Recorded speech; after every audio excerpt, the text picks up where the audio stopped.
Yeah, so what about inner dance for young people? Is it the same? Is it different? Um, do you hold the same music? Do you hold the same bodies? Do you hold the same frequencies? Um, I've held space for uncountable numbers of kids. So when I hear the word kids, when people ask like, what about inner dance for kids, for children? It's hard for me to answer. Like, what do you mean? Like, do you mean like teenagers? Do you mean toddlers? Do you mean adolescents? Do you mean babies? Or do you mean like embryos, fetuses, newborn infants? What do we mean? Um, I guess to attack that first question, like, do they have the same brain? Do we have the same brain as a 2 year old or as a 1 year old? Then the answer is no. We don't have the same brain. There's a different scenario regarding development and maturity process. Development had slowed down in adulthood, whereas there's a lot of neurogenesis happening in the brain of a baby. Or whenever I hear these restrictions against doing inner dance with pregnant women, it it doesn't make so much sense. You know, there's already a central nervous system and many stages of the process, and there's something about neurogenesis. I've been interested in this topic for a while. Neurogenesis is this ability of the brain to create new neurons, new cell structures, which starts with cell genesis. You know, this interesting cell division, multi-stage process that begins at the very conception of birth. You know, like cells divide, and each cell knows if they're going to be a neuron or a muscle or a part of the heart, part of the pancreas, part of the spleen, part of the eyes. Um, you know, it's almost like there's this blueprint, this DNA within each cell that determines, okay, I know what I'm going to become, and it's really important that I become something other than what all the others are becoming. So the thing that we do probably helps in the process of becoming like many, becoming diverse, becoming um, so there's all this talk in inner dance and the experience of the regression process of going back to the beginning, um, going back to the single cell. I have an experience of this when I was living as a hermit, when I was first discovering inner dance. I had this very powerful experience of living in a tree for many days without food, without water, just living in a tree, meditating. This is the time I really first experienced my body being taken over by something huge. You know, it's like I was just living in a tree. I was just in a tree, not sleeping, not doing anything, but the body just moving on its own. And it's like I was being downloaded the system. So for me, that was like the original school. But there was this experience while living in that tree where I just slowly, at the end of that stay in the tree, I just became like a round thing, and it didn't exactly know what was happening. It's like my cells were expanding somehow, and I was rolling into a ball. And then the next thing I knew, I had this awareness that I was like an egg. I was inside an egg, but that I was also the egg. And I don't know how long I stayed in the egg. And then later the egg cracked, and then there was like sun or light shining through the egg. And when I cracked out of the egg, I was like a mother. I was the mother. I was my skin was white, and I had these kind of butterfly wings. And then I could see myself looking at myself from outside, but I was also looking at myself from inside, and everything had changed. So, like, because I was seeing this mother for a long time outside of me, um, speaking to me, okay, find it, but also find me. And then it turned out that I was her. So I do have this understanding that we are her, and the mother isn't just the human mother. The mother is not just this archetype; it becomes this figurative idea of the mother that's the mother of everything. That's like not just this conceptual idea of that, but also an embodied version of that. So that if you keep going back in time, keep going back into a regression, which happens in inner dance, where people go back to the womb. We're not just the mother, we're like the motherhood, or the mothering, or the thing that gives birth to all things constantly again and again. So I think that's the penultimate of what it means to kind of go back when we think about like what's the difference between inner dance for children, for adults, for teenagers, and then keep going back. What's the energy of time and space at the moment of conception, maybe, like which would be the point of the egg. Some people might say it's the egg cell. Yeah, it could be that, but I think it's something more. It's like the egg is actually the womb, which is actually the energy field that contains the human being. It's also like the whole universe. It gets compacted inside each one that decides or chooses to experience oneself through the unraveling in time and space. So I wanted to start with that. For me, because I'm kind of remembering and realizing this as I look at this topic. What about inner dance for children? That this memory helps me to frame some things in even in grounded ways. Once we start talking about, okay, like how do we introduce this to schools? Do we just ask children to lay down and close their eyes and ask them to go into an inner dance? I've done that over and over again, and it can go really, really deep. But that sort of thing is really good as a one-off workshop or a session.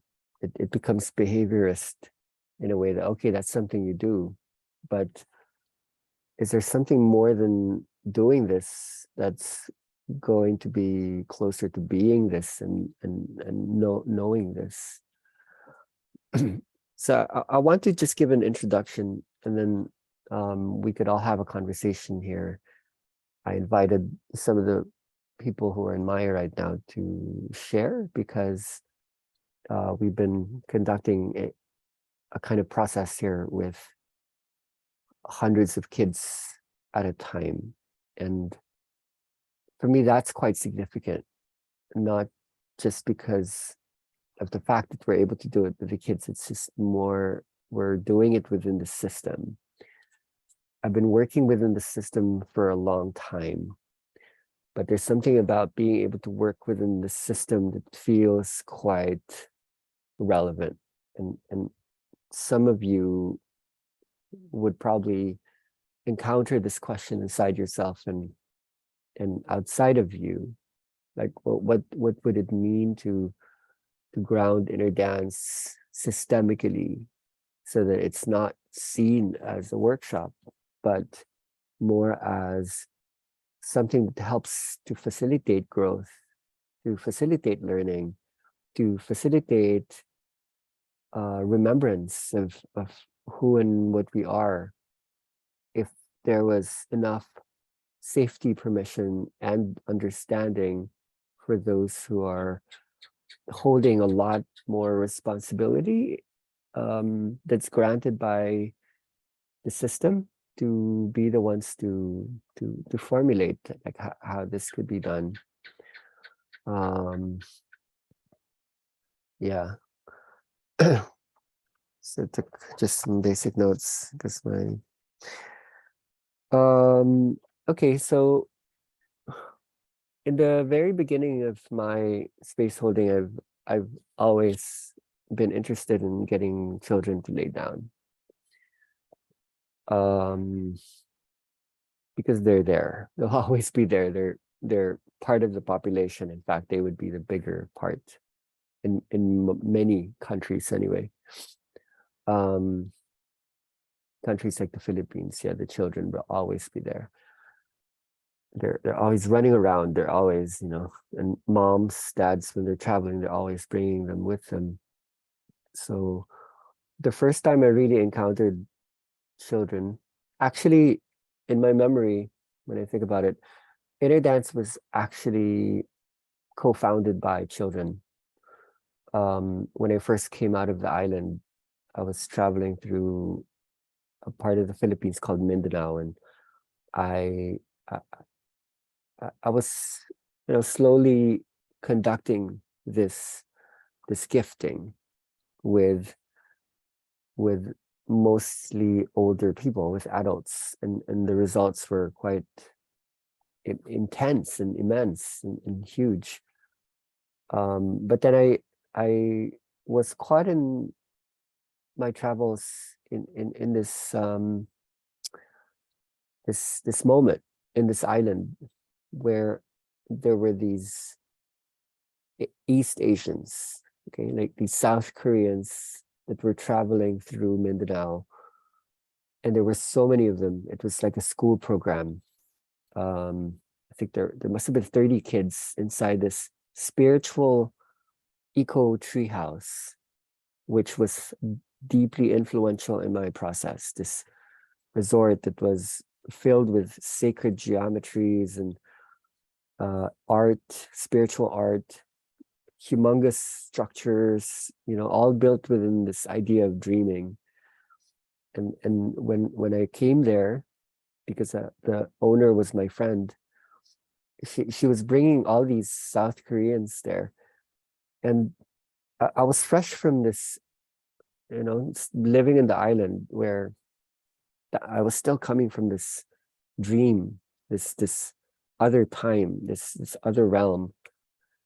And back then there was not a name, Inner Dance. There was no word to describe this. It was just an energy, and it was describable through a story, just to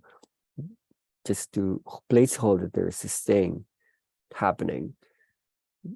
There was no use of music. There was no format to ask people to lay down.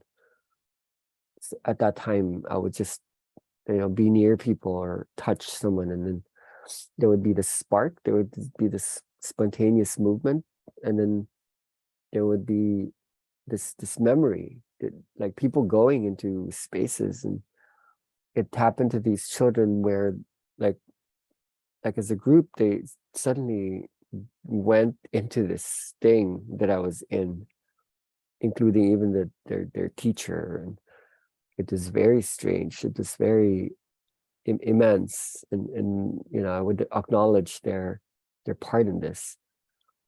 They were students. They were probably, I don't know, like 13, 14, 15, not 13, like maybe 14, 16, 15 years old.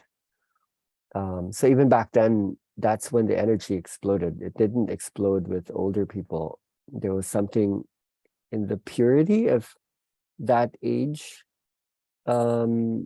there's one documentation I could share. A lot of you probably seen it. It's by the South Korean who eventually found out about inner dance, and when he felt the movement, he recognized, wait, I know this from many years ago. I actually felt this energy in Mindanao, and there wasn't any name, there wasn't music, but when he felt the energy, it's like I know this. He traced it back, and he was documented. You know, they didn't speak English, so I didn't know what was happening verbally.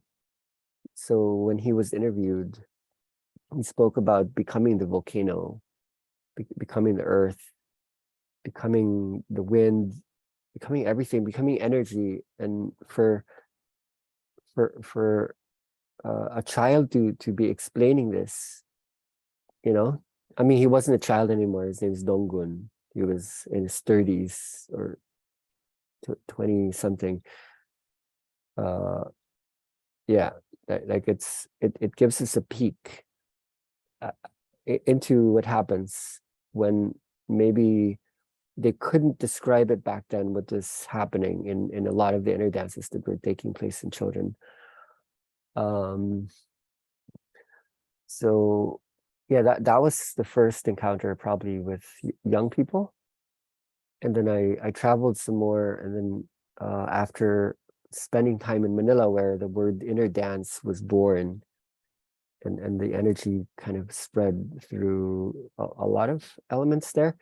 I went back to Mindanao, to a place called Davao. No, sorry, in a place called North Cotabato. This is at the foot of the tallest mountain in the Philippines. I set up my first healing center there. I remember there was this 12-year-old child. Her name was Aika. Um, she was a very significant part of this process, within the stories. I don't want to talk about the stories so much, but we get her to lay down. Her dad was, you know, when he first experienced the energy, he was like, "Zoop, that's it. This is it. This is important. We need to go there." And her dad works for the United Nations Development Program. He, you know, he's quite a learned, educated man. His daughter, you know, she was simple. She's from the mountains, you know, from the province. Um, but there was something shocking about how this is just still months after I had left the island, so things were quite raw. It was quite shocking to just see a 12-year-old like lay down, and then every time she does, it doesn't take 2 seconds for her to go there, and then afterwards, every time you just need to open the space for her to speak. Like, where did you go this time? And this 12-year-old would speak of things that one cannot make up if one was 22 or 32 or 42 or 52. It was just something out of a, you know, a fantasy, sci-fi, deep story, anthropological. It's like she was going inside this school, inside, and I think that's kind of shocking. It does so much when you expose a child to something like that, and something like that comes through.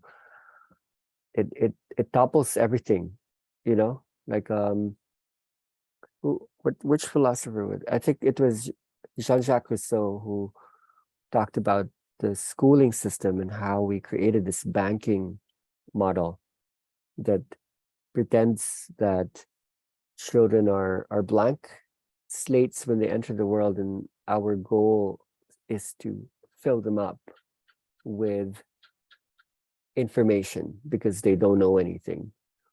So that when you suddenly see a child knowing a lot more than the so-called teachers, parents, adults, it constitutes a shock.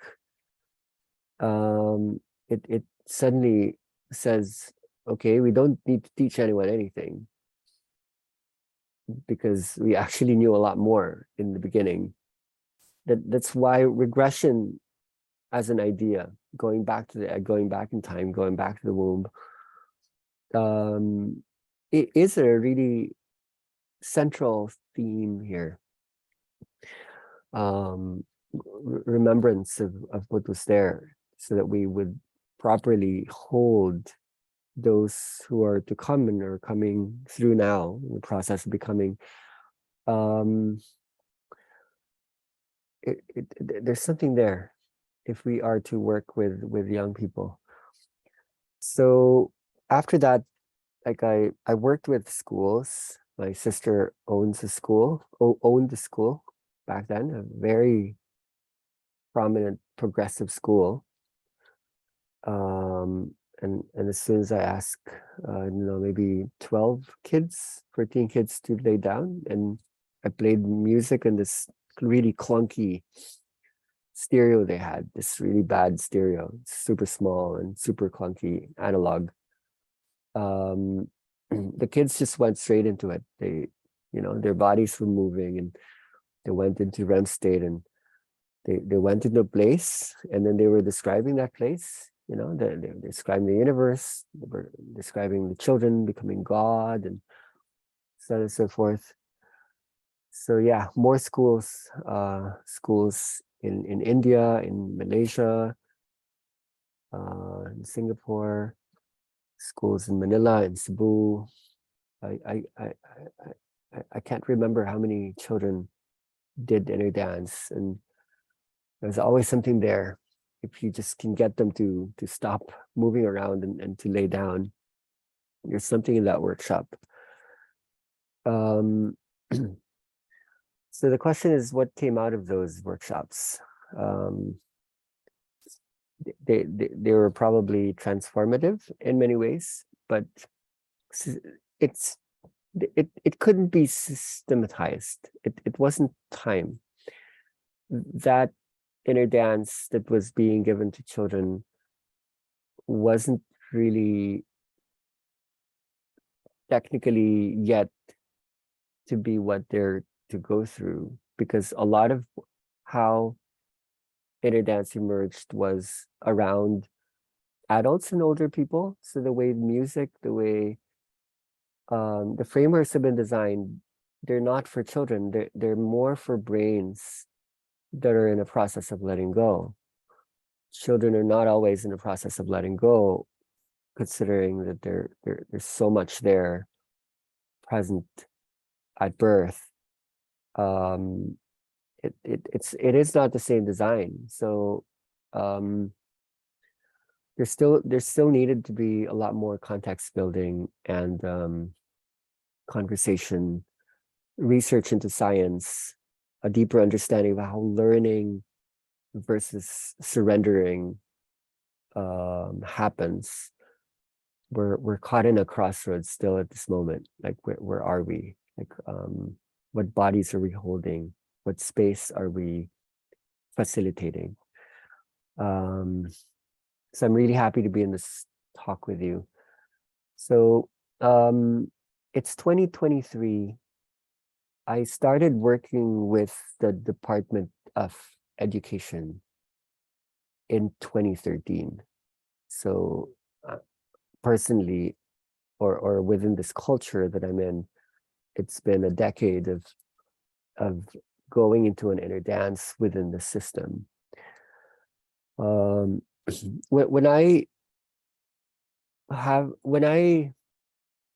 look at the inner dance from my point of view, it's not a workshop.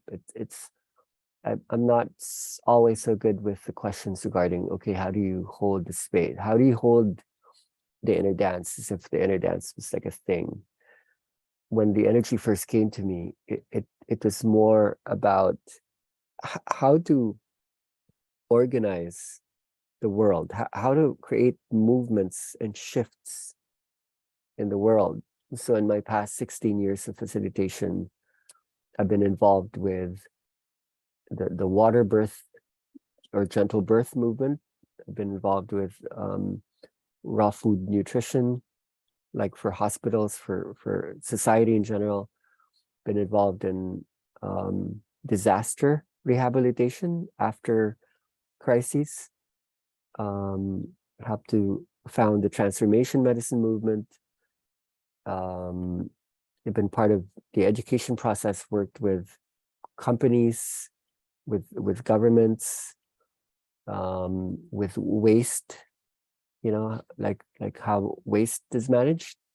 So when I say worked with these, I'm talking about really working with top level practitioners on how, like, not, yeah, inner dance, but not just inner dance. Like, how does the whole thing within and without the system undergo a holistic transformation? Because when I first really started on my journey, this is what I saw. It wasn't to look for an energy. It wasn't to look for something that would bring us to bliss, to remembrance. The calling was, I could see a new society being formed from inside. Like I literally just saw it inside my mind, inside my body, spontaneously when I was riding a bus somewhere in the year 2000, and I just was like blown away. Like, oh, like what was that? I just saw a glimpse of paradise and a new way of living, and it just kept following it and following it. And next thing you know, I was living alone as a hermit somewhere in Palawan, years later, after getting destroyed as an ego and as an identity and as a person. So it's still the same thing up until now, and all throughout the whole thing. It was always to see what is that new space, that inclusive space.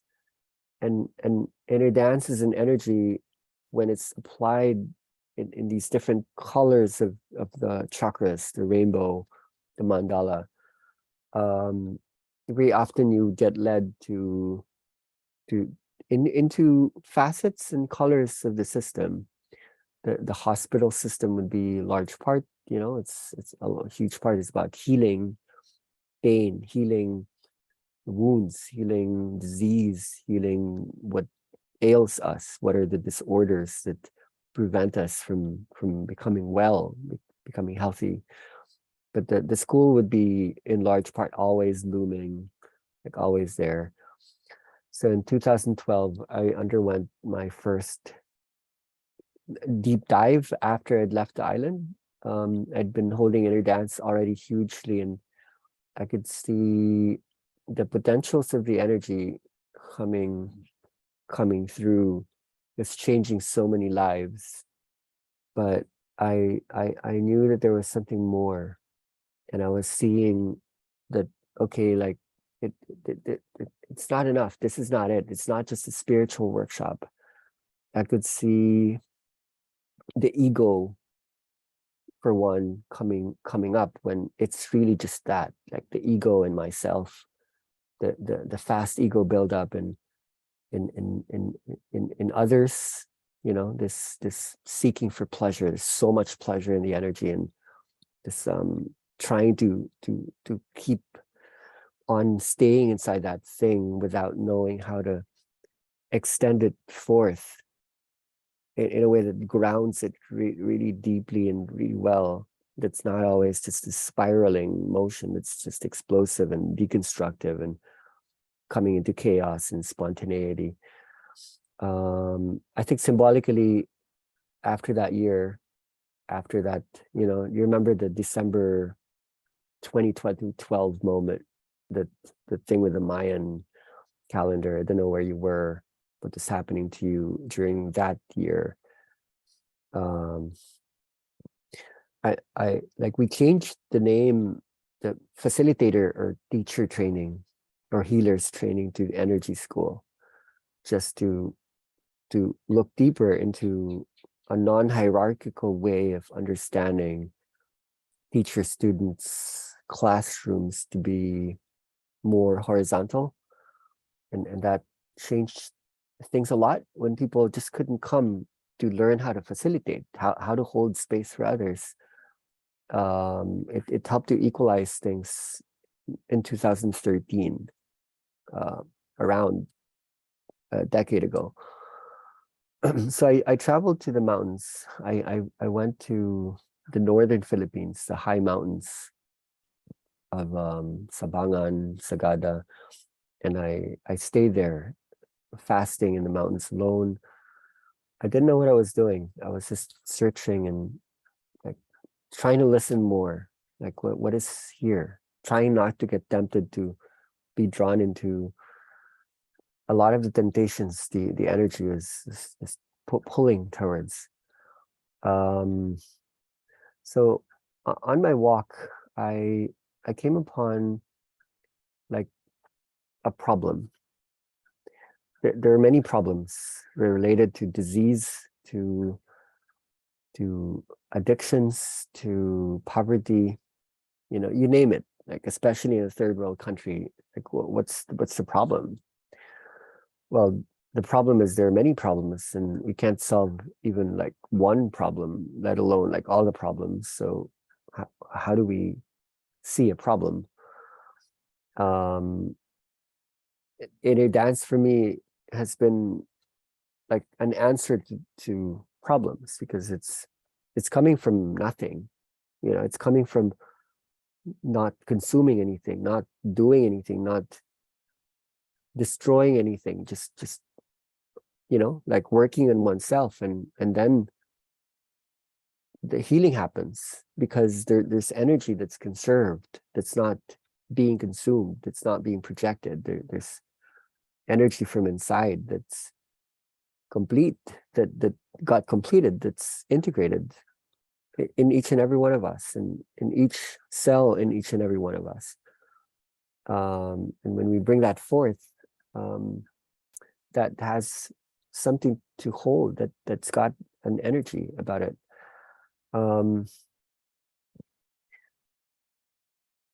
But there are these problems when you do live in the world around you, around us. We could go into escape. Okay, no, there's no problems when everything's one. We did still decide to be in a world that hosts these opportunities that present themselves as problems.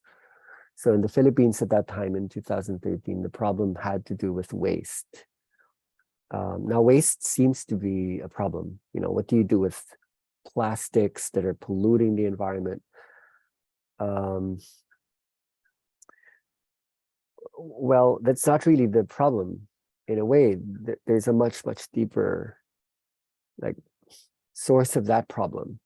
When you talk about waste, that the waste problem is normally somewhere at the far end of the many problems that exist before it. It could be like hunger, could be addiction, it could be modernization, colonialism, it could be processed foods, it could be excitotoxins, it could be corporations wanting to feed its own self, like it could be interest growth and so on and so forth. It could be evolution. I don't know, like what's the root of waste? What's the stem cell? What's the mother of waste? So I was there in the mountain province, and I met this Canadian who was trying to address this problem by just doing something about it. Like it was a really big problem. There was like this whole mountain of waste in Bontoc, which is the capital of the mountain province. And there was so much waste. They didn't know what to do with it. You can't just burn that waste. It would just explode. This waste had accumulated so much that all of the decomposing, runoff, sewage, it was going into the river, the sacred river, the Chico River, that would feed many provinces below, like especially like Kalinga province, Cagayan. So the people were asked, okay, you need to stop consuming, you need to stop creating waste. But already evolution has happened. There's so many people in the area, they need to buy what they need to buy, and everything comes in plastics, and they need to throw it somewhere, and they didn't know where to throw it. So there's this huge problem, and they didn't know what to do.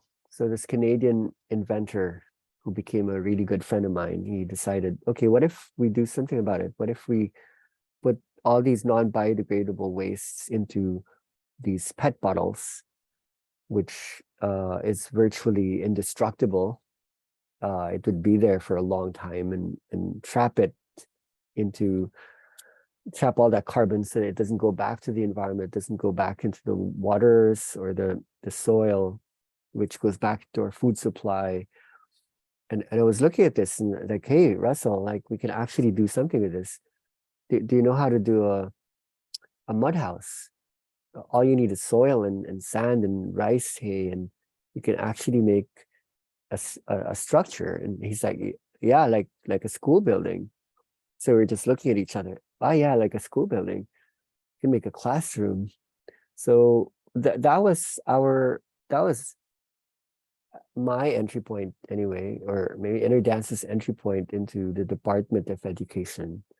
It's Ecobricks, what later became known as Ecobricks, that then spread across the planet. You know, it was already starting in different places in the world, but there was something really special about that time, that 2013 moment in the northern Philippines, when this movement that now is one of the most, profound examples of how communities themselves could take responsibility.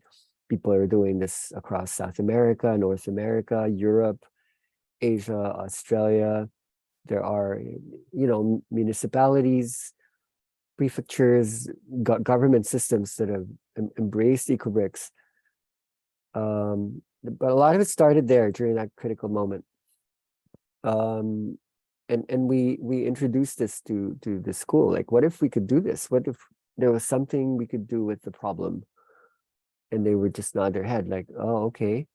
So what the government couldn't do at that time, the schooling system was able to conduct. There were so many Ecobricks. Everywhere you walk across the mountain province, people were doing it in a matter of months. The government, the mayor, the church, the schools, they were all asking. The hospitals, everywhere you go, everything was Ecobricks. So the school was kind of important. Like, the superintendent was so impressed by what this could do, seeing that, oh, we don't have enough classrooms. You could actually make classrooms using what? Like earth, dirt, soil, and garbage. That's really interesting. So it got to the point where the superintendent of the whole region, the mountain province is actually like 5 provinces. The superintendent of that region said, okay, I'm not going to give the report cards of the children if they don't submit Ecobricks. So it was kind of shocking how in the span of a year or 2 years, something that didn't require money, didn't require grant money, agencies, foreign agencies, something from inside a depressed system, one of the poorest, probably the poorest provincial system in the Philippines, looked at a problem dead in the face and did something about it. And slowly the sanitation landfill started to decrease.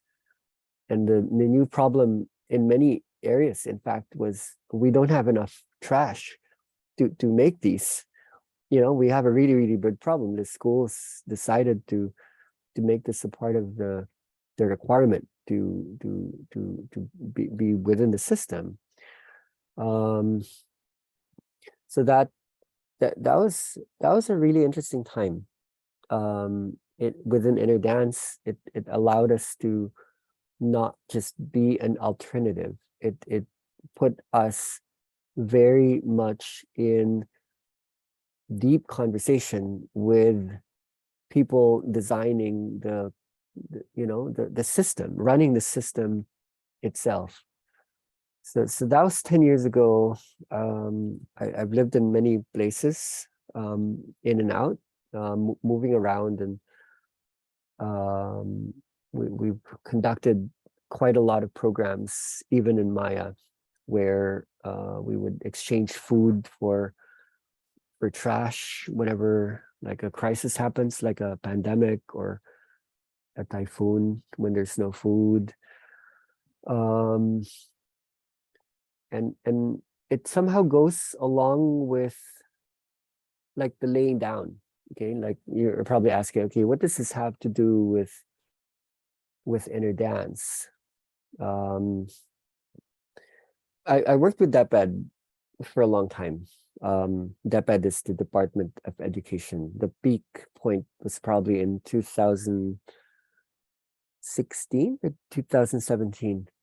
I was invited by one of the most visibly integrative communities in the country. It's called Dumingag. The leader of Dumingag won the One World Award, which is granted to the most holistic leaders on the planet. The person who gave the award herself was Vandana Shiva, and it was awarded to this mayor who was trying to transform his municipality in Mindanao, so that everything would go through change, whether it be the schooling system, the medical system, nutrition, birthing, housing, agriculture, and so on and so forth. So, okay, try not to get bogged down with these details. What I'm trying to say here is important.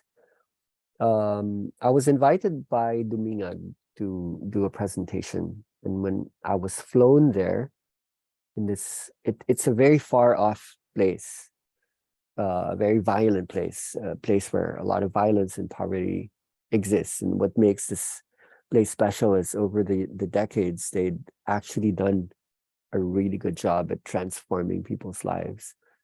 Basically, when I got there to Dumingag, what he had done was he had um, he had invited all the teachers and the principals and the assistant superintendent, which is in charge of that region, to listen to me. And there were literally like 600, 500 people, no, probably less, like 400 people in the room. And I was there. And what am I supposed to do? I'm supposed to talk about what? Like okay, like this mayor sees what you're doing. Like, okay, like this could be important. Like what do we talk about? Like what do we do? What do we show them? Already this is being seen. So I've been facilitating inner dance a little bit to some people in the community. One of them was a child, and she was maybe 12 years old. This is way back in Mindanao, where everything started with Aika and um, so I'm there on a podium giving a talk, going loosely into many concepts. But then how do you talk about something unless people see it? So what I do is I ask this 12-year-old girl to lay down on the table, which is like a conferencing table. It's on the stage. Everyone can see her. Okay, just put yourself in that situation. You have all these people who are trained to be teachers, educators, and you have this child on the table. And then I'm not wired into the music system, so I just have my iPhone with me. So I just play some music. I touch the 12-year-old girl's head and raise her right arm, and then her right arm just comes to life. And then she's literally performing an inner dance inside this huge auditorium in front of principals and teachers, and a lot of these teachers are parents, and they're like, okay, like what am I looking at? You know, this is a place that is still bound by oral tradition. This is tribal territory, but this is in a government setting. And this is professional, this is academic, but this is tribal. And here you have this girl, like in front of everyone. And this girl is literally the granddaughter of the mayor, the celebrated mayor. And she's going like that, and people didn't know what to do. They didn't, you know, this is also amidst the other sessions that I was holding, where I would get other people to lay down on the floor and experience it. And yeah, they experience it, and they would go there, their bodies would move. I was actually facilitating this alone. So okay, this 12-year-old girl demonstrates this, and then I give her the mic. And just like Aika, when asked, okay, what did you see? What happened to you? What can you share? She said, oh, well, I went to the river, and then I went to the forest, and then there was this rainbow, and I lifted into the sky. I was floating, I was flying around. She talked about her experience in just maybe 2 minutes, which is already long because it's descriptive. It points to like something bigger. And then she just is there, sitting there. And everyone knows this girl because she's the granddaughter of the mayor, and everyone knows each other in this place. So that was explosive. That's something that you walk away with, like, yeah, like we get it. It's like the children know all of it already, and we're trying to stuff them like they were empty containers. But what would that do? What without context, like for all of these teachers who were trained to within the banking system. You remember that Rousseau, that theory by Rousseau, that children are empty, you need to fill them up. What do you do with that? So I knew that I wasn't going to do anything beyond the one-off demo, which is exciting, which is amazing. For me, it's a good story. But what would the teachers do with that? Like, is that the kind of inner dance that should happen in schools right now? I'm not going to make a decision in that. The answer is a lot more complex. So that was what, 5 years ago.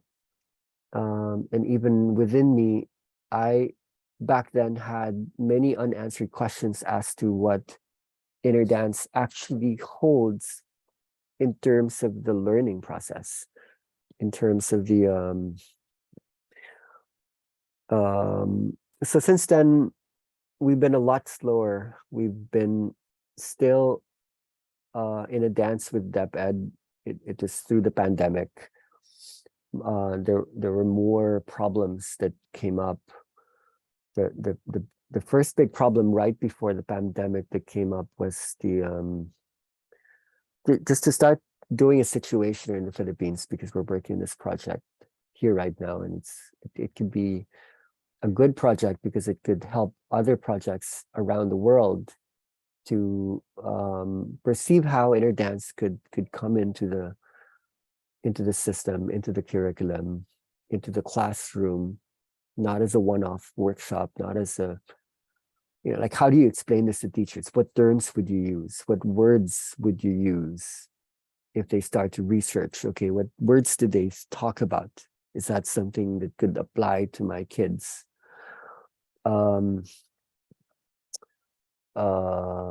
Yeah, right before the pandemic, a critical moment happened in the Philippines when the government decided to, for the first time, enter the students, the local students, into the program for international student assessment.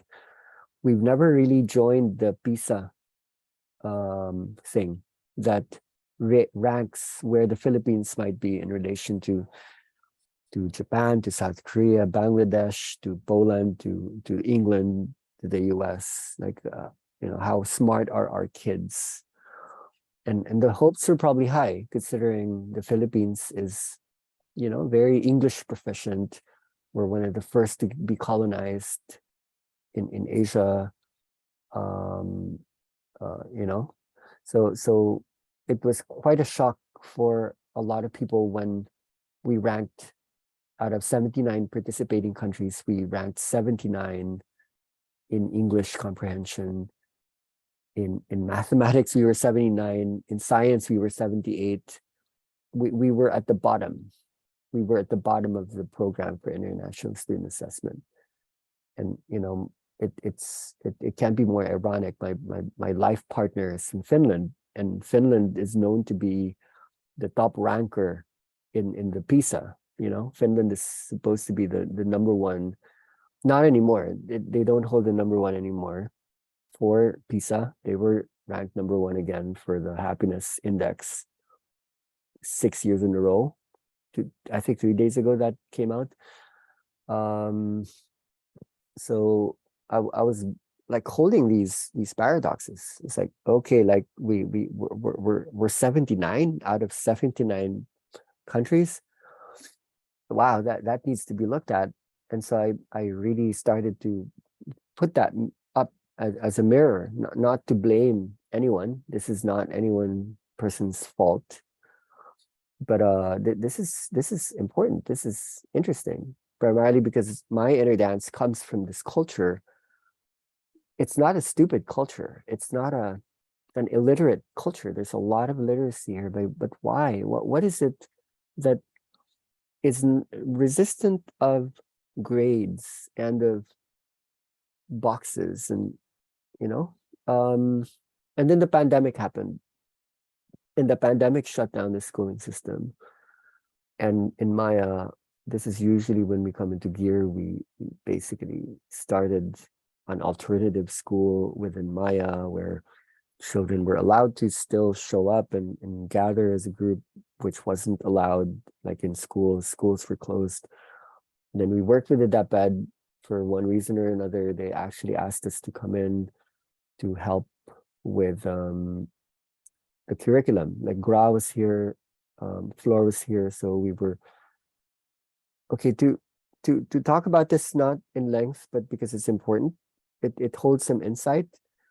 When you deal with tribal societies in the tropics as well, there's a difference in so-called illiterate cultures where writing and reading as a tradition didn't naturally emerge, just like in the West, by stories of evolution, conditions of possibility of this and that.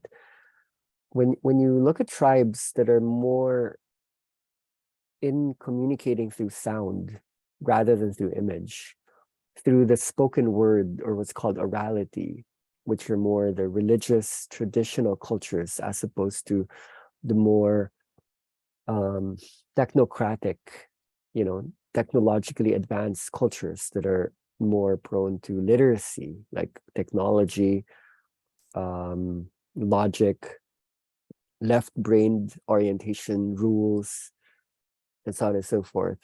When you compare these cultures that are closer to sound, as opposed to cultures that are closer to the image, cultures that are closer to sound, they're more group-based, they're more tribal, they're more closer to the collective, as opposed to cultures that are more about the individual, about success, about the career, about the person, identity, as opposed to groupality, to use a word in anthropology that describes how identity in tribal cultures is not individual, it's the group.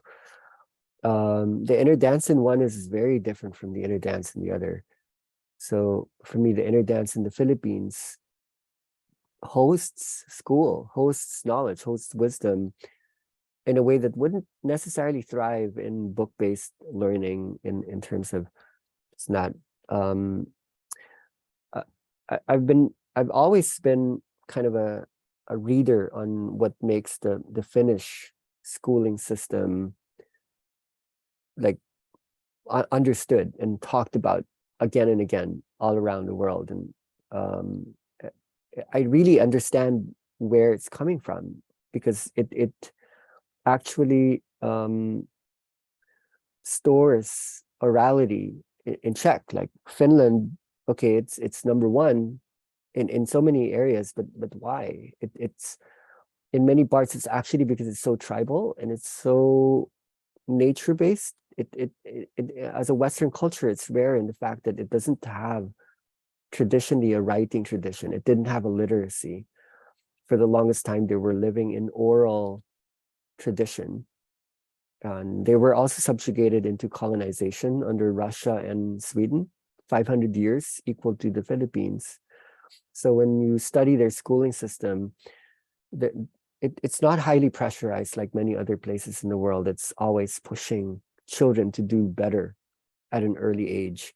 So in the Finnish school system, children aren't allowed to do arithmetic. They aren't allowed to read or to write up until the time the brain develops enough so that it could hold concepts, it can hold computations and so on. And there's something about that system that speaks a lot about the body, about the movement, about the dance, about the ability to move across the space, to do art, to do music, to go into multi-sensory integration, to tap into multiple intelligences, and to be within nature as well, not to be within just identity as well, as a first project. I studied in the US as an exchange student, I think in 1994. I was sent there by my parents. I was really young, and it was kind of a shock to me because I wasn't an individual. I belonged to a shame culture. So I didn't know how to deal with the amount of competition that was in the American high school system, where you needed to be a strong voice. I didn't know how to speak as a person. I just knew how to feel as a collective, and that taught me a lot. It helped me to see many sides. All of these are important sides. So going back to just looking at this from a systemic place in the Philippines, there was this huge crisis that was happening. So when the pandemic hit, the first thing that teachers said is, oh, children can't actually be in the classroom because we're going to spread the disease, the virus. You're not allowed to talk to other people. So they decided that the only way they could communicate the lessons was through reading, writing. They basically had to translate. Okay, this is important. They had to translate what was orally being transmitted by the teacher to the children, because it's still a tribal culture in many ways. We're in residual orality. Religion has a lot to do with that, keeping people in the right-brained version of things. It was going to be disastrous. Okay, this is what I'm trying to say. When the people is used to the sound, and they still haven't evolved to a point where they've managed to go into the literacy part. That's what the PISA study like tries to speak, that okay, you have people who can speak English all throughout the archipelago. This is why a lot of people like to come to this country, because they can actually speak to the people. Like if you go to places like Indonesia or Thailand or even India. No, India, it's not the case. A lot of places in Asia, like Bangladesh, you can't speak to people because they can't speak back to you with a common vernacular, with a common language. In the Philippines, people can speak. But why are we 79 in reading and writing, considering we're so good in English? It's because there's a difference between spoken and written. Read English and heard English. And when it's two separate things. Like people can speak English here, but they can't write English. It demands a different brain state. So during the pandemic, when the children were uh, given the module. They're called the modules, and Maya, along with the Palawan State University and the Western Philippine University, were actually chosen to be one of the 3 participating bodies that would review all the modules. It was horrible and grand. Like during the pandemic, when no one was allowed to go out, a lot of us were actually here going over every module in physical ed, science, mathematics, English. We had to go over the ways the lesson plans were being translated from sound to image, from the spoken to the written word. And they were so badly done because it's not natural here. Like people don't do literacy here. We do orality here. There was something very strange about that moment already of looking at was it the necessity to speed up evolution so that the right brain could speak to the left brain, when in fact you're not allowing the body to move freely across the space. You'd inhibited it. You'd told it, okay, you're quarantined, you're not allowed to walk around, you can't play around, you can't run around, can't talk to each other, but you're just supposed to so overnight everything changed. And people weren't not necessarily aware of what the repercussions of that were. So in Maya, we decided to just open up a school and hire a teacher. There were several at one point, and the kids would come, and kids could just tell us what they needed to learn, and so on and so forth. Whilst at the same time we were talking to DepEd regional, like we our insights wouldn't land that well, that much at that time. They were just overwhelmed. The population of the Philippines is 110 million people. The average size of a classroom would be 40, at least 45, 50 kids for every teacher. And it's a stress system. There's not enough classrooms. There's no money. There's no resources. So this is already before the pandemic. During the pandemic, then it was so much worse. And now classes have started only last year.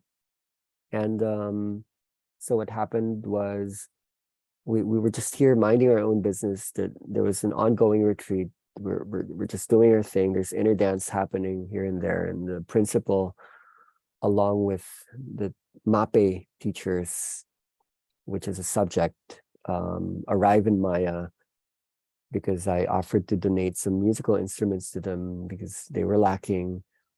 And just after one conversation, they were like, maybe we should partner. Maybe we should do something. And a week later, we were in a classroom with all the children who were present in the school, a school with a population of 800, and the people who were actually holding the sessions were the ones who were here, And then two days ago, the same thing happened. I was sick. Italy wasn't feeling good, so the people who were in Maya were actually just there doing interesting and important stuff. So it makes this different. This moment is okay. Like I wrote, the DepEd is proposing that memorandum of agreement, a contract be signed between Maya and the Bakungan National High School, which is one of the biggest schooling systems in this entire district, which is the biggest city in the Philippines. They want to go into a formal agreement, and they're already proposing this program to DepEd regional so that this could be studied, like, to be replicated somehow in many other spaces. I just wanted to talk about this historicity to say that we're not just working with one school right now. We've been working with many schools for a long time, and there although a lot of our insights may not be written down, there's a huge backdrop. There's a huge dialogue. This is really big discursivity happening here. And so none of this is old. The very fact that we're being invited, and we're being invited fast. And this is kind of hard for us because like Italy and I are not going to be in the Philippines after June. A lot of our, like residents, volunteers, guests won't be here anymore. But this proposal means not just a one-off workshop. That's the difference. They're asking for the curriculum itself to be touched within this partnership, and they really do see these Ay, ano openings. siya? Oh, yeah. Hi, Pauline. Yeah. Yeah, we're the kinds of Siis meetings. ano sul menee? Okay, Ano siya sorry. suton? I'm just gonna press mute there. Okay. um the kinds of meetings that are happening here are are important. Like even I was pressed along with others. Okay, we need to document this. We need to write something down for people to understand this. But this kept happening without any documentation, as if people were saying, we don't actually need that. Just come and let's go do this. But then the principal told me the other day, okay, I'm going to write about this. I'm going to write the documentation about this because the superintendent is asking for it.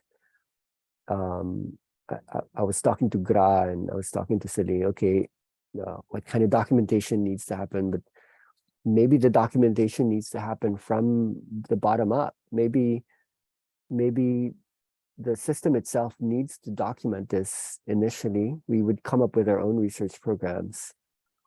But there's something about the system is already doing this somehow. And maybe what happens here is going to be what happens everywhere else. So we're opening up this conversation to you wherever you are, because you're just as much a part of this, because there are children everywhere. We were all children once. Inner dance is part of this conversation. It will always be, and it's not always easy. It's not always easy to hold inner dance alongside this topic. It's merely an interesting thing for a long time, but now that it's actually happening, what does it mean for us? Where do we go from here?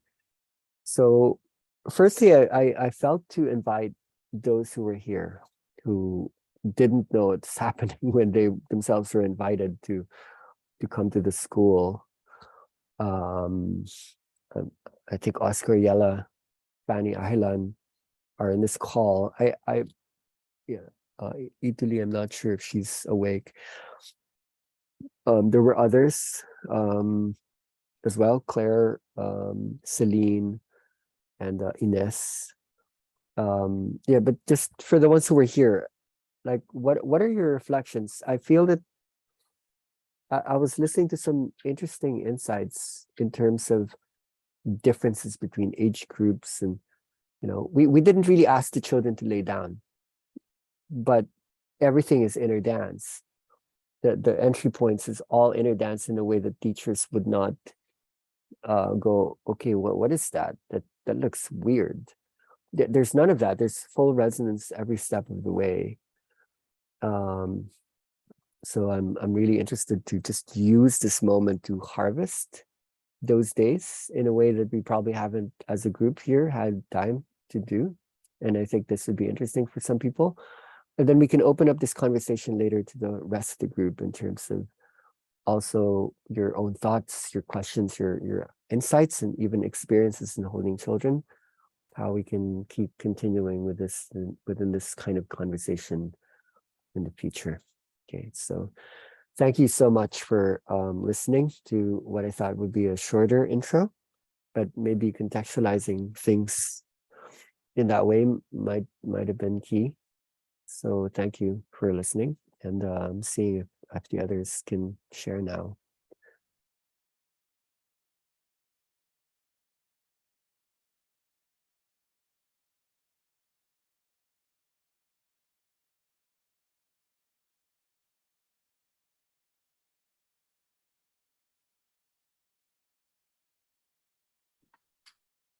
Hi everyone, here's Ahlan speaking. I hope, no, I see that you cannot see me.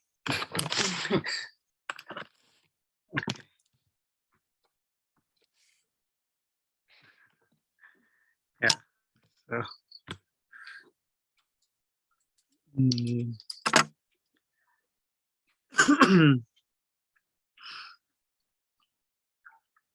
so it was interesting, first of all, when I was here in Maya, and then I heard that the principal and the teachers are here and they're visiting. It was maybe 3 weeks ago, and they were having with pie. Yeah, they were walking around with pie, and we just came and to say hello. And it felt like, okay, they're visiting Maya, and there's something slowly happening. And it didn't took uh, 2 weeks, and suddenly we were in the school, in the, and we were invited to be in the for a whole day of Friday to um, hold the subject MAPE, which is music, art, physical education, and health,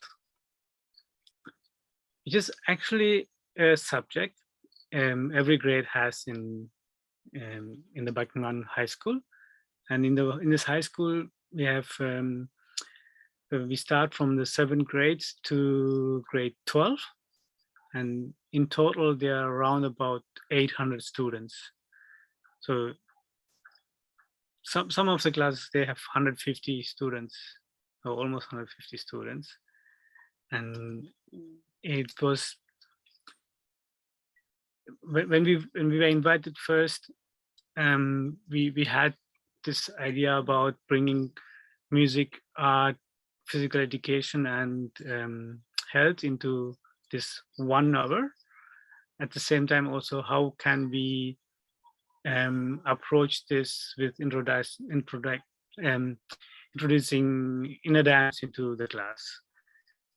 Um, and it was super interesting that at the very beginning we had this we started with music, and we have also Oscar here. He might be will share later, where he was um, conducting like live music with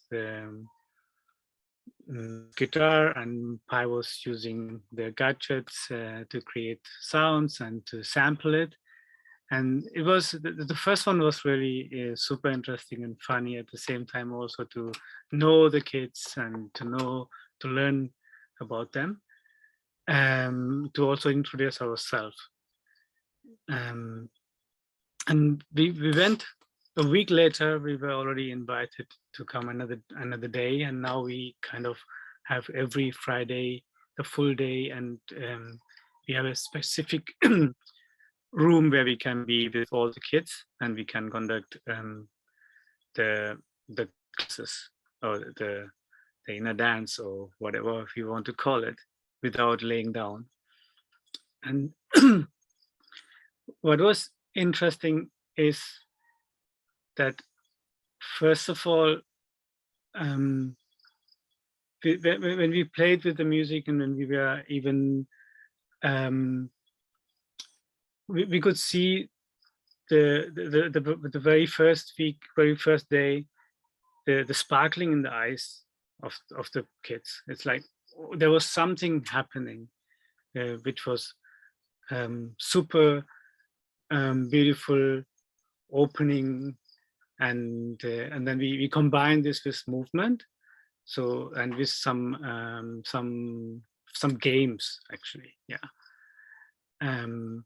And in the second time, we combine that with eco bricks. So how can we create eco bricks, and at the same time, how can we dream up something which is based on inner dance? And it was really funny, because at the beginning we had here 2 groups, of facilitators. We have inner dance facilitators who are here, and we created 2 different groups, and we started, okay, can we imagine how we want to even create that that experience for the kids? How do we want to do this? And how do we want to ask the kids to lay down? Or do we want to, how do we, there was, it was very funny. We had a lot of fun. And we came up with an idea of about dream, to introduce dreaming, the dreamer and the dream into the creation process of an eco-brick. Not to come from, to talk about waste, to talk about environment, talk about it more from, to imagine something, to create with the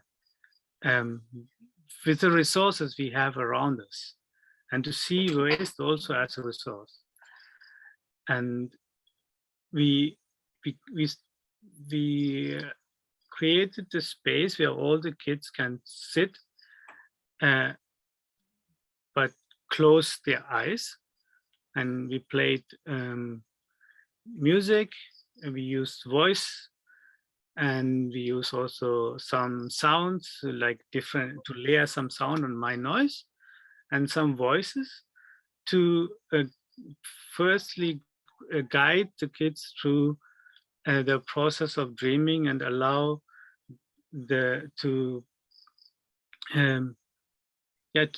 be in this space, and allow the dream state to come up in all the grades. And after that was maybe about 20 minutes. And after the 20 minutes, we handed out white papers and colorful pens to draw the dreams, and also the dreams about how would a classroom look like, how the classrooms look like you would create for you or for your sisters and brothers, and for into the school, and how it would look like with creating with an eco-brick.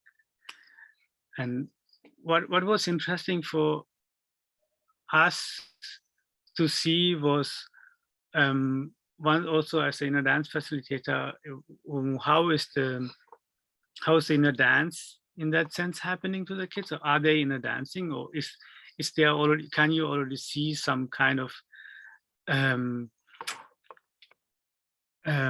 like the rapid eye movements, or and what we found out, is was different from age to age. And so either the kids like in the 6th, 7th grades, and the students from 11, 12, they had, and it was really touching that almost 100% of the students were full into this state where you can see that there is this dreaming happening. And it was not even, was it about music? Was it about the space? I cannot say, but I could see that how the space of the dreaming was open, for the kids to go into the dreaming space. And then in the between spaces, it was also interesting, like by the small kids at the beginning, they were like, like most of them are closing the eyes, and you ask the kids to close their eyes in the class while the teachers are in the back, and they are like, they were closing the eyes, and then some of them are opening one of the eye and looking and see, oh, okay, is the other one also having the eyes closed? Oh yeah, it's happening. Okay, I closed it. And they're more like into this group identity, group confirmation process to allow this to happen. to see, okay, what is those, what are my friends doing? What are my neighbor doing? And okay, is it, yeah. And it was interesting to see that part. And but what was especially touching for me was that when the grades 12 came, and they had a subject before called mental health, and they talk about mental health issues which are present in this area for the kids. And when we started to, there was already an awareness about health, and even though we were not talking anything about health, but it was when we start with the process of going into the dream state, all of them went deeply into the dreamlike state while being awake. And yeah, it was, you could see how deep they entered, and suddenly it was, oh, everything was silence. And then when they came out and they should draw, we were in all the classes, we were also at the same time playing sounds and music, like music, singing, and playing some my noise sounds. And it was interesting that to observe how some of the dreams came onto the paper, and how it was grounded in a colorful way, and in a complete focus process. Yeah, can we, how can inner dance looks like in a school? How can it, is this is necessarily to lay down? How can we also combine this all the subjects we are we are remembering from inside out? And finally, we were there with like 2, 4, 5 people, and I came out of the school at 3 p.m. I went to the beach, to the water, and to have a swim, and I realized that actually one of the big thing happened was also that there was nothing about teaching to the students. At the same time, the students were teaching so much to us, that the one who were there to hold the space got so much through holding the space. In a way, it was felt like yeah, the roles were changed, and became some holding the space and teaching each other, to go into this into the process of inner dance for children, is being also able to open to become a student. Yeah, that's for me. Thank you.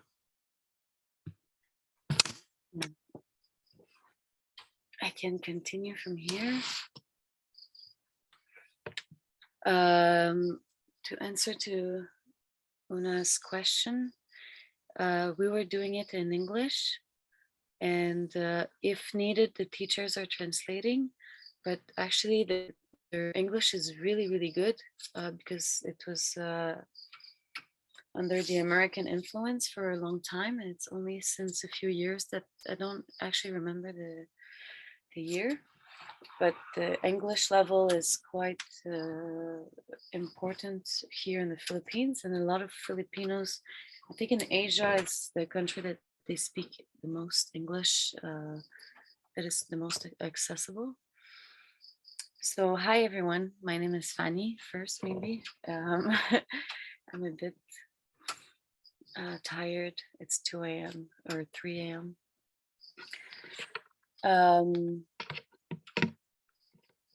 Yeah, it's such an amazing experience to continue from where Achilles left. I feel I'm learning more about how to break my own perception of reaching out to kids the way I was reached out when I was young, related to school, learning like how to memorize things. Like I feel like I'm going back into my school years, and this is what happened the first day that we went, uh, Mm. 10 days ago or something like this. And I could, per every grade, I could see the little me in that grade, and I was asking myself, how was I when I was that age, and who was I in that age, and what was I thinking, what were my important things in my life, what was the part of me that, like what was fun or making me happy or sad, or like, so it was super interesting for me to like observe all of this. And the days pass super super quickly. We do like six classes. It's really like super quick, and I don't know, it's one after the other. And yeah, we have all of them present, and they're really listening. And I'm trying to come from a space also of being aware that yes, the language is different.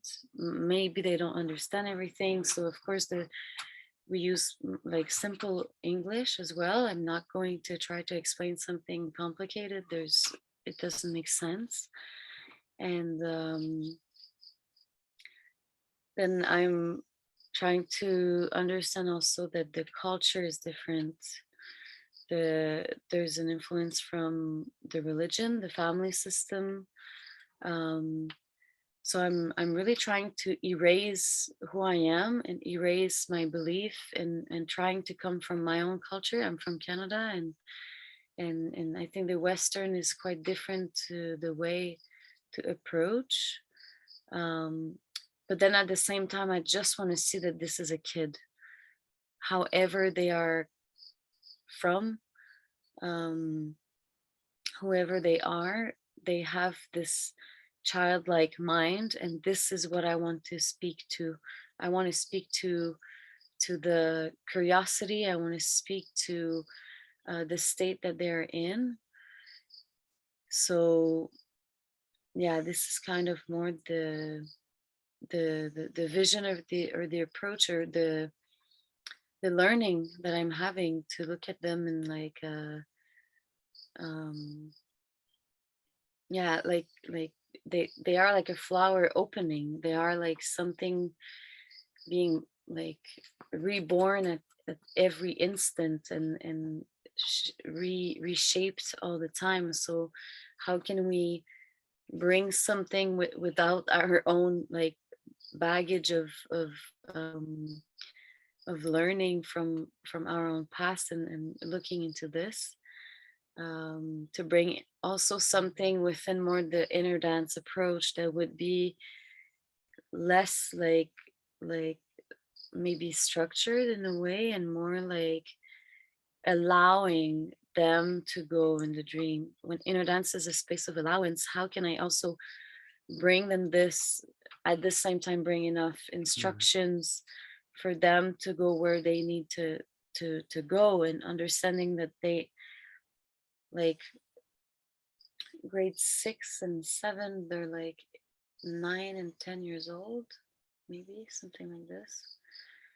So they're already more into the state, compared to the grade 11, 12 that are more like 16 to 18 years old. Um, but at the same time, the 16, 18 years old, they really impress me. Like, they're the ones that are going to leave high school. Some of them are going to college, it's also a smaller class because a lot of them are dropping out, either to go work or help the family, or they don't actually, this is interesting. It's kind of what um, touches me, because they don't necessarily have the capacity to dream or to envision a future for them if they don't think about college. um, so they drop out, or they find a job, or they continue what the family is doing. So it was interesting because we started to with music, and to bring kind of like a guided meditation in a way, close their eyes, and they really like went deep into it. They were not trying to peek out of it or anything. And then we passed the sheets to draw, and some of them really started right away, compared to the other groups where they were like looking around, not really knowing, a bit shy. Like for them, they just really went. And when we explained to them that you're becoming the architect, like this is you, like for this moment that you can be an architect, you can design something, you can really imagine, and this is how you give back to your school, this is how you give back to your brothers and sisters that are here, and that are exploring this new style of classroom. And maybe this is something that you could also bring to your house, to your home, maybe a different style to do a garden with the eco brick and to use something. and and one of them draws something really really nice, and I was like, wow, okay, we have a lot of talents in here. And do you want to become an architect? And he was like, I'm going to study civil engineer. And I was like, okay, like, okay, this is getting serious. I'm not talking to a 9-year-old. He's 18, and he's like super, yeah, he was really, and he was proud of his drawing. It was really beautiful to see as well. um so so yeah, so I think to go back to who, like the oldest, so I have questions to like how to approach. I think if anyone has ideas, like I think the oldest are more serious. They have much more discipline of themselves, more identity of who they are. Like they're more individuals, so they can go by themselves there, compared to uh, the first the first one we had are 7th and 8th grade. I think for them, they're still maybe holding the teacher or us in a way as a authority or hierarchy. So they might be more willing to listen and to follow rules in a way, or guidance or instructions. But they're more based on a social aspect or group identity, group like following the group. But because it's drawing and like it's fun, they're still going there. And the one in between, I feel like they're more learning about their own identity, and they're kind of more having an attitude of a cool kid, which was really cool to see. um but then I really felt they were less concentrated, and yeah, and they are like uh 13, 14, 15, so, yeah, something like this. 13, 14, 15, yeah, so it definitely growing into their identity a bit more, like, so yeah. So as like looking at this from the call today, and how to bring inner dance to children, understanding also that here it's not like there's yoga mat and they can really lay down. I think there's the possibility for next time to do a longer time, because we also every time bring them to close their eyes, so they're used to now closing their eyes. Maybe we can bring less talking because there is still a lot of guidance, um, and then to bring them more in a dream state so they can really imagine. They're really shy to share, So I was thinking maybe we bring something like small group sharings, or like not within the big group, because when there's 80 people around, they're, they're really like kind of a bit laughing at each other, but like, yeah, or pointing at each other to like, oh, you should do this or things like this. And I think, yeah, at the beginning, maybe they were shy to share with us. Now they know us a bit more. They're used to see us. Like it's going to be the third time. Um, yeah, so I think I have a lot of questions how to really bring inner dance there, and what would be the condition for kids to go into it, like, and then, yeah, really breaking what I know, like yeah, going into like the non-REM from a space of like seeing them as like a very like an open flower, like what would be the way. So it's been a very amazing experience. I'm very curious to continue, and it's really like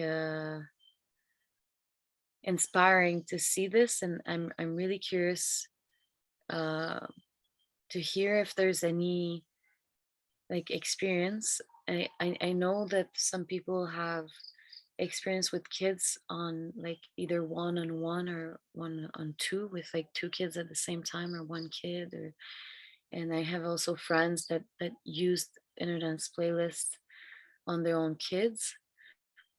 So I wonder what would be the approach also for a whole school, understanding also that the parents are not the one bringing it, like it's us, like it's an outside um like a source, even identity, like um approach.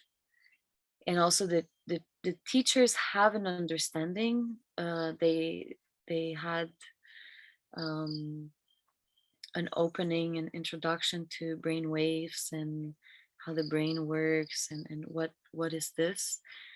um but I'm also waiting or looking forward for the teachers to come and to lay down, so they can actually experience it themselves.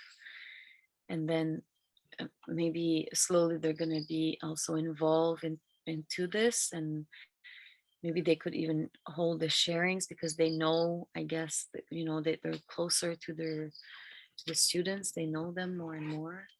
So this could be interesting also. So I think, yeah, it's a very slow process, and I'm happy that we're taking it this way, and that we can slowly introduce something, and like, and yeah, I'm very curious to see how it's gonna continue. And so, yeah, if anyone, I don't know if Oscar wants to share as well. Yella is not in the space, but maybe like if there's any more experience, or yeah, some insights, or anything that would come up from other people in the space, I'm really curious to see how we can support it from the community. That would be great to hear. Thank you.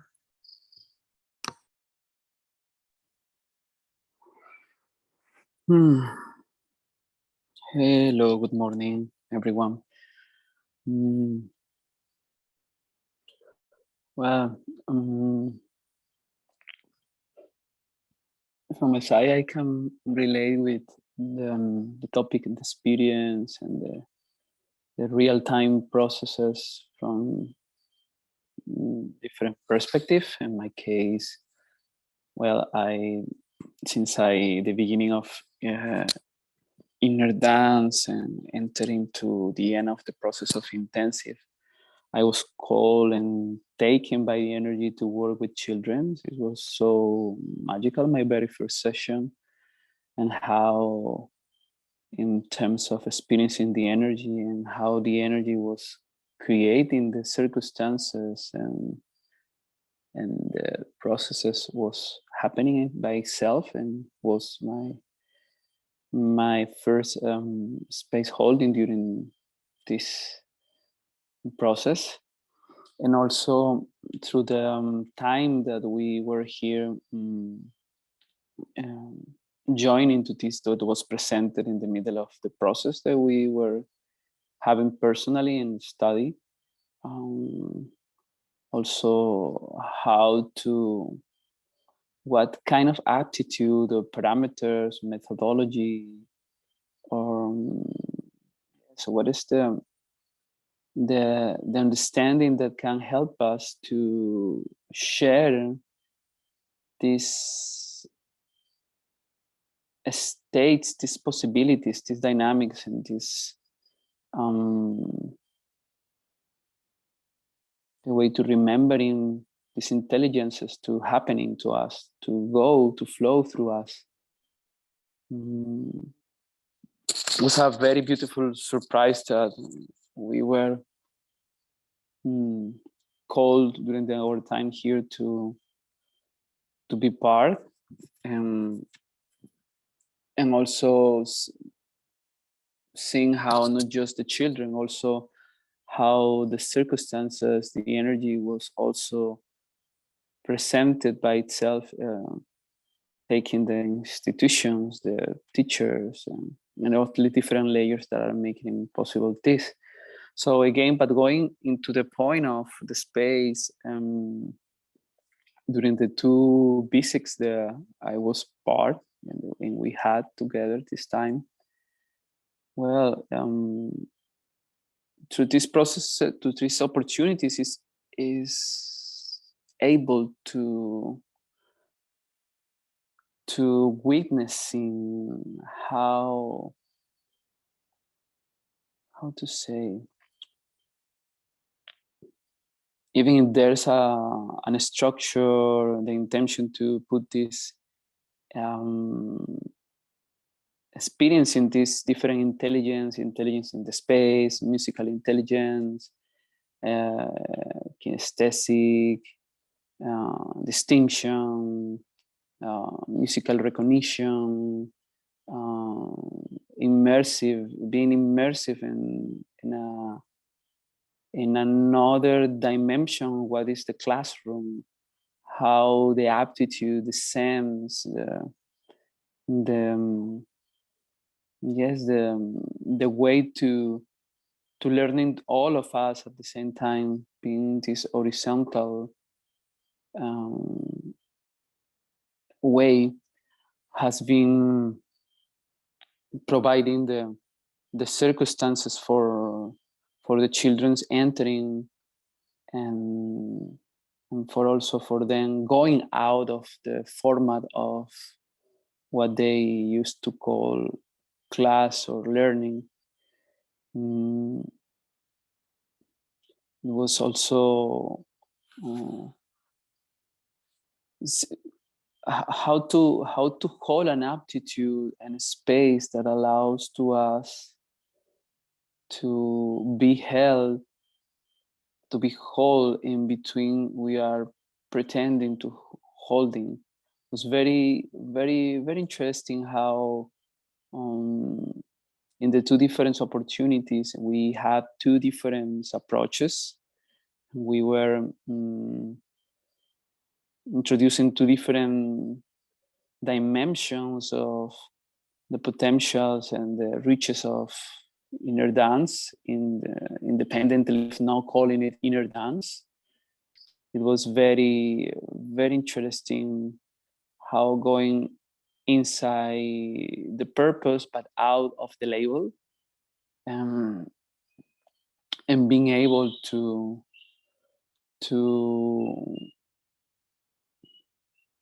being a lot of engaged deeply, but not being so much in control of the circumstances, and having some, as we say, some structures or bridges that allow the formality in order to entering in that space. And the very first time was very much about related to in musical intelligence, perception, association, copy, mimic, approaching to also mimic the sound and mimic the movement in a very friendly environment, and how in the second visit we were able to witness something more close to what we are related about in our personal journey and study about what's supposed to be the format that we share and what is the energy revealing in itself through the sessions and the space that we hold, of course, with the different styles from each of us. And in this second part, being able to including art and drawing, more specifically, seeing then how they start to perceive the relationship between their environment, creativity, responsibility, and at the same time the possibility to close their eyes, to listen, to feel, perceiving these signals where they, with the eyes closed, they have this eyes activity, and being able to go deeply for a moment out of the format of the school and going to touch deeply into having a commune aim that allow to each of them to go by their own, in their own understanding, in their own vision, their own wishes reflected about what's supposed to be in a school, what's supposed to be, how to dream together, how to enter in individually and collectively in that state, in that space.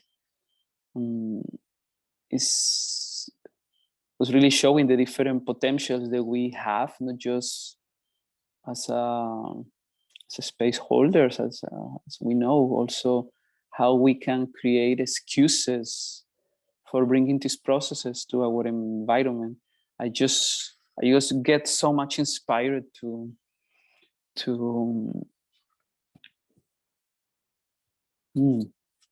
the willingness to be available for this kind of dynamic, and they started to happening parallelly here to me after, in the last week, for example, after the experience that we shared, the different talkings that we have here with the first encountering, going to the second dynamic, and being able to approach into other layers of the program between arts, music, health, science.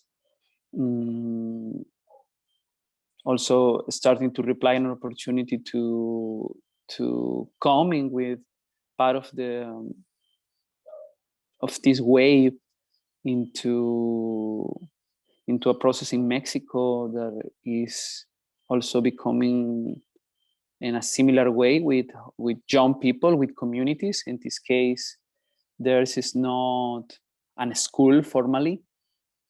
There's not an institution, but there's communities that they are part of some environments, some ecosystems, some problematics that requires their own population being sensitive to themselves, being sensitive to the needs, to the talking of these needs, what these needs are reflecting and requiring from, and the response and the responsibility and the capacity to dream out of the box and reflecting new possibilities and new intentions and capacities.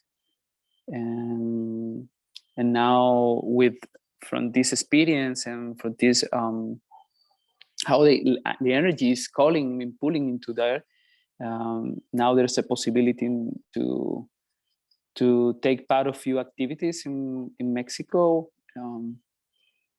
where this experience is calling in itself and is replying in itself. One have to do maybe with a more formal thing that have to do with a event called the Oceans Week, which has to do with more institutional and international meeting, but also the same organization, they have, of course, impacts in different communities, and how we can go to dreaming our environment, to dreaming our surroundings, and dreaming these capacities, and awaken this capacity, and being in touch of these sensitivities, and becoming more responsive and responsible to as a human beings, to all the problematics, to the questions, and to the needs, and becoming more transformative in favor of the whole, the collective, and not just our personal interest. So yes, this experience that we had here and these new steps that they are opening is really an invitation to see how in the future we can feel confident to trying to engage in our environments in a different way, not necessarily under a formal program or under interinstitutional opportunity, and how the layers and the aspect, the qualities of inner dance processes and energy school as as a bridge, as a multidimensional dimensional room that is already for us as exploring in consciousness, is already there presenting us answers and possibilities, tools, and ways to create new questions, and giving the space for presenting the answers, or not just in retrocausality way, also cause and effect in both directions. So, well, I hope that this approach and this intention to share from my point of view what involves to listen, to feel, to repeat, to mimic from them, the space to playlisting live, to having a teamwork, trusting in dynamics and the very little structures, having some clarities for sure, but at the same time allowing the things to happen beyond the clarity and the structure that we have, can really create languages that we can follow and can make the dynamics happening in the space to hold by itself. And we've been able to be held by the dynamic, by the circumstances, and not just playing the role as facilitating or bringing something to other people. It has been very transformative to feel these eyes, these hearts, these smiles, these beings, this novelty, this purity, this curiosity. It was also bringing more life to myself in my personal approach, more faith about remembering the qualities of our human being, our human heart, and even if we are in difficult challenge and difficult times as collective, there is an easy access to the depths of the human nature, of the depth of our human capacities, and the generosity of this energy and these layers to co-create together or individually experiences that can allow to be in touch with these innate intelligences, this space that merge with different intelligences at the same time. And well, it was very fun. It was demanding, of course, 800 children in 6 hours. Wow, it can be a very demanding feedbacking process and learning on real time. But wow, super satisfactory, super inspiring. Unfortunately, I'm leaving in a few hours. I really would like to be able to keep going in this process here. But well, I'm grateful that there's some windows opens to reply some learnings from here and applying also according to the space, the dynamic, and the circumstance that I'm going, these principles and this trust and this opportunity. So thank you so much, Pai, Lituli. Thank you so much, guys. Such a nice teamwork. Well, thank you. This is what I can feel in this moment to share. Thank you so much. Okay, thank you, Oscar, Fanny, Ahilan. I think Yella fell asleep. She needs to drive to the city tomorrow. So yeah, we could open a conversation if anyone would like to share any question, any thoughts that might have been provoked, anything this opens up in you, listening to all the sharings, this being a Sunday community call. The space is open.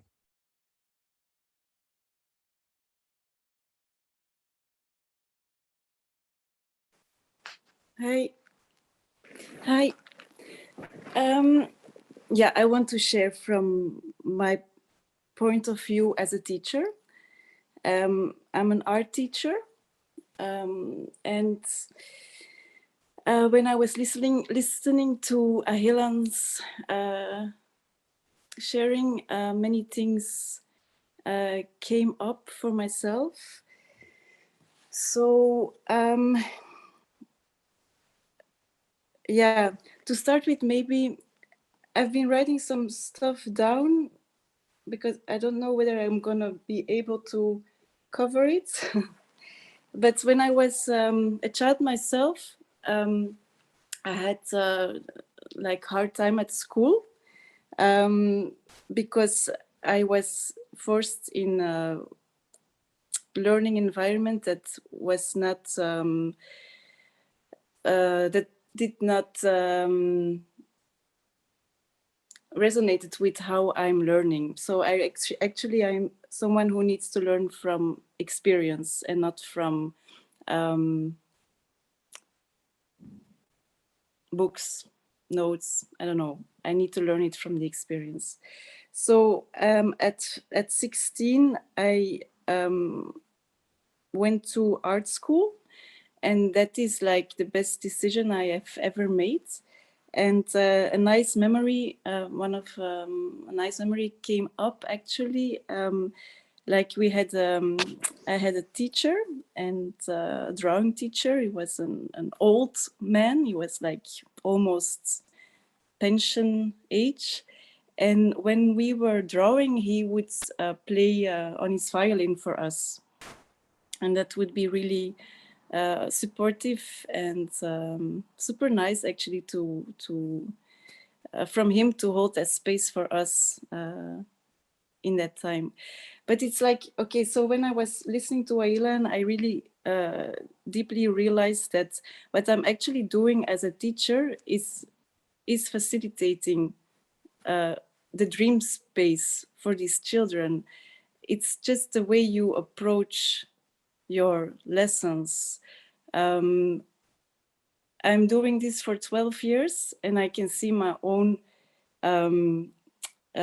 journey with it, where when you start teaching in the beginning, when you are like uncertain and you try to teach the children something, like how to draw something or how to make something. But that is something that has shifted completely within my own journey as a teacher. So I always like just open up the space for the children, where I start asking or where I just hold some questions which would bring them to go to their fantasy and their dream space and their ability to dream about certain subjects or topics. So, and that's a really nice way to work with children. because they become really, they feel like really connected with what they are doing and what they are bringing into the space in that way. So yeah, it comes close actually to what to what you share about the experience with the children. Yeah, that's interesting for myself to notice, because I was like thinking, I wasn't really, for me this is normal to work with children in that way, in that direction. It's my intention is to, when children are small, when they are like 6-7 years old, their capacity to enter the dream and the fantasy world is really large, but they lose it over time when they grow up. When they get older, they lose it. So my intention when working with kids is, with children, is always like, how can we keep on, how can we keep them accessing that channel? And it's true that like the age around 15 is like the most difficult age sometimes to go there. Yeah, so and so what I was actually wondering for over the last year was like, how can inner dance actually, but maybe it's completely misunderstanding of myself, like how can the inner dance or the playlisting or whatever can actually like help to develop like these right-brained children, these dream space children. How can we support them to develop like the left brain? Because what I see in our society, there are more and more people, more and more children. It's like really a pandemic of children who have learning disabilities, who have like dyslexia, dyscalculia, dysorthography, ADHD, all kinds of things why that won't let them learn at school the way they are supposed to learn. So I was like actually thinking that inner dance could help them with that, but maybe that's completely wrong, and maybe it's just the system and the school that really has to build another way of methods, of learning methods, so that it's more accessible for children, or it's more made for children who are coming from that space.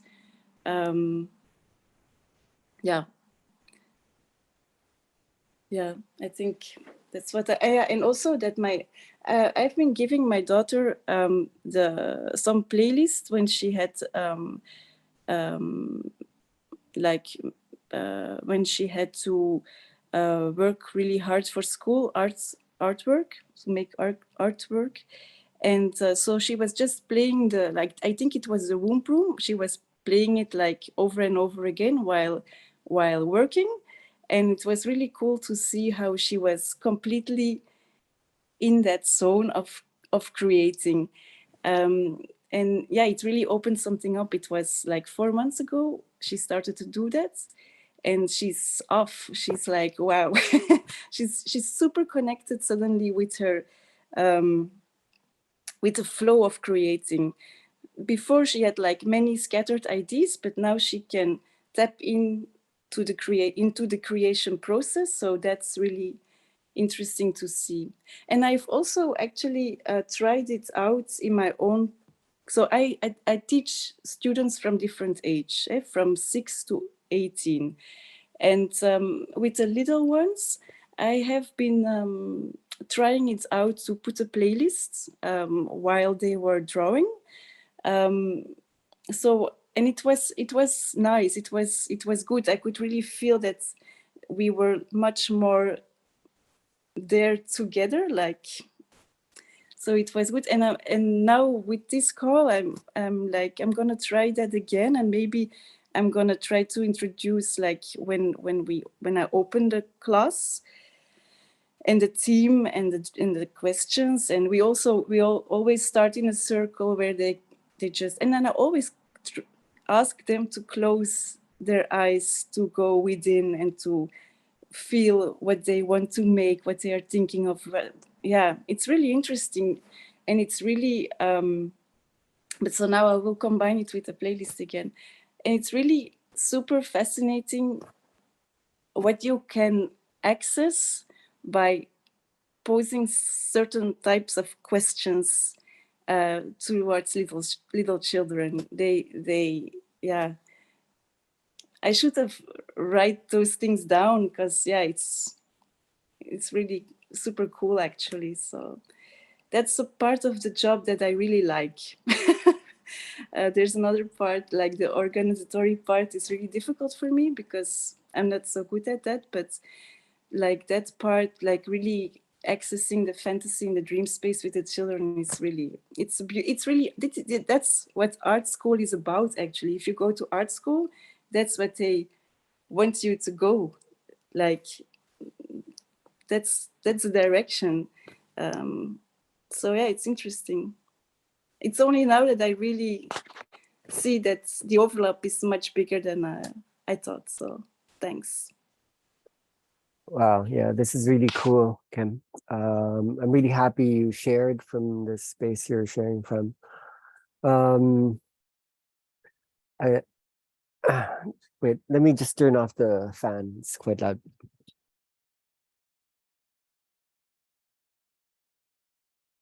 Even if you may not hear it, I can't hear myself speak over it. Thank you, Ahlan, Fanny, Oscar, for speaking what's here, and then I think it's really good that you speak from what your experiences as well. There's so much we can harvest from people holding all kinds of spaces. What makes the Bakungan, Palawan, Philippines case interesting is when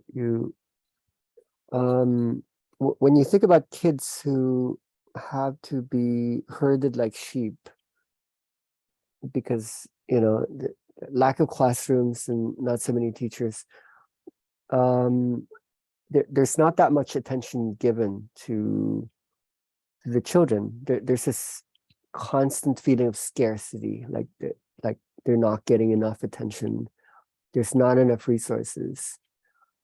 Right now, a lot of them already have cell phones, and they're getting so much access to levels of information that is unheard of.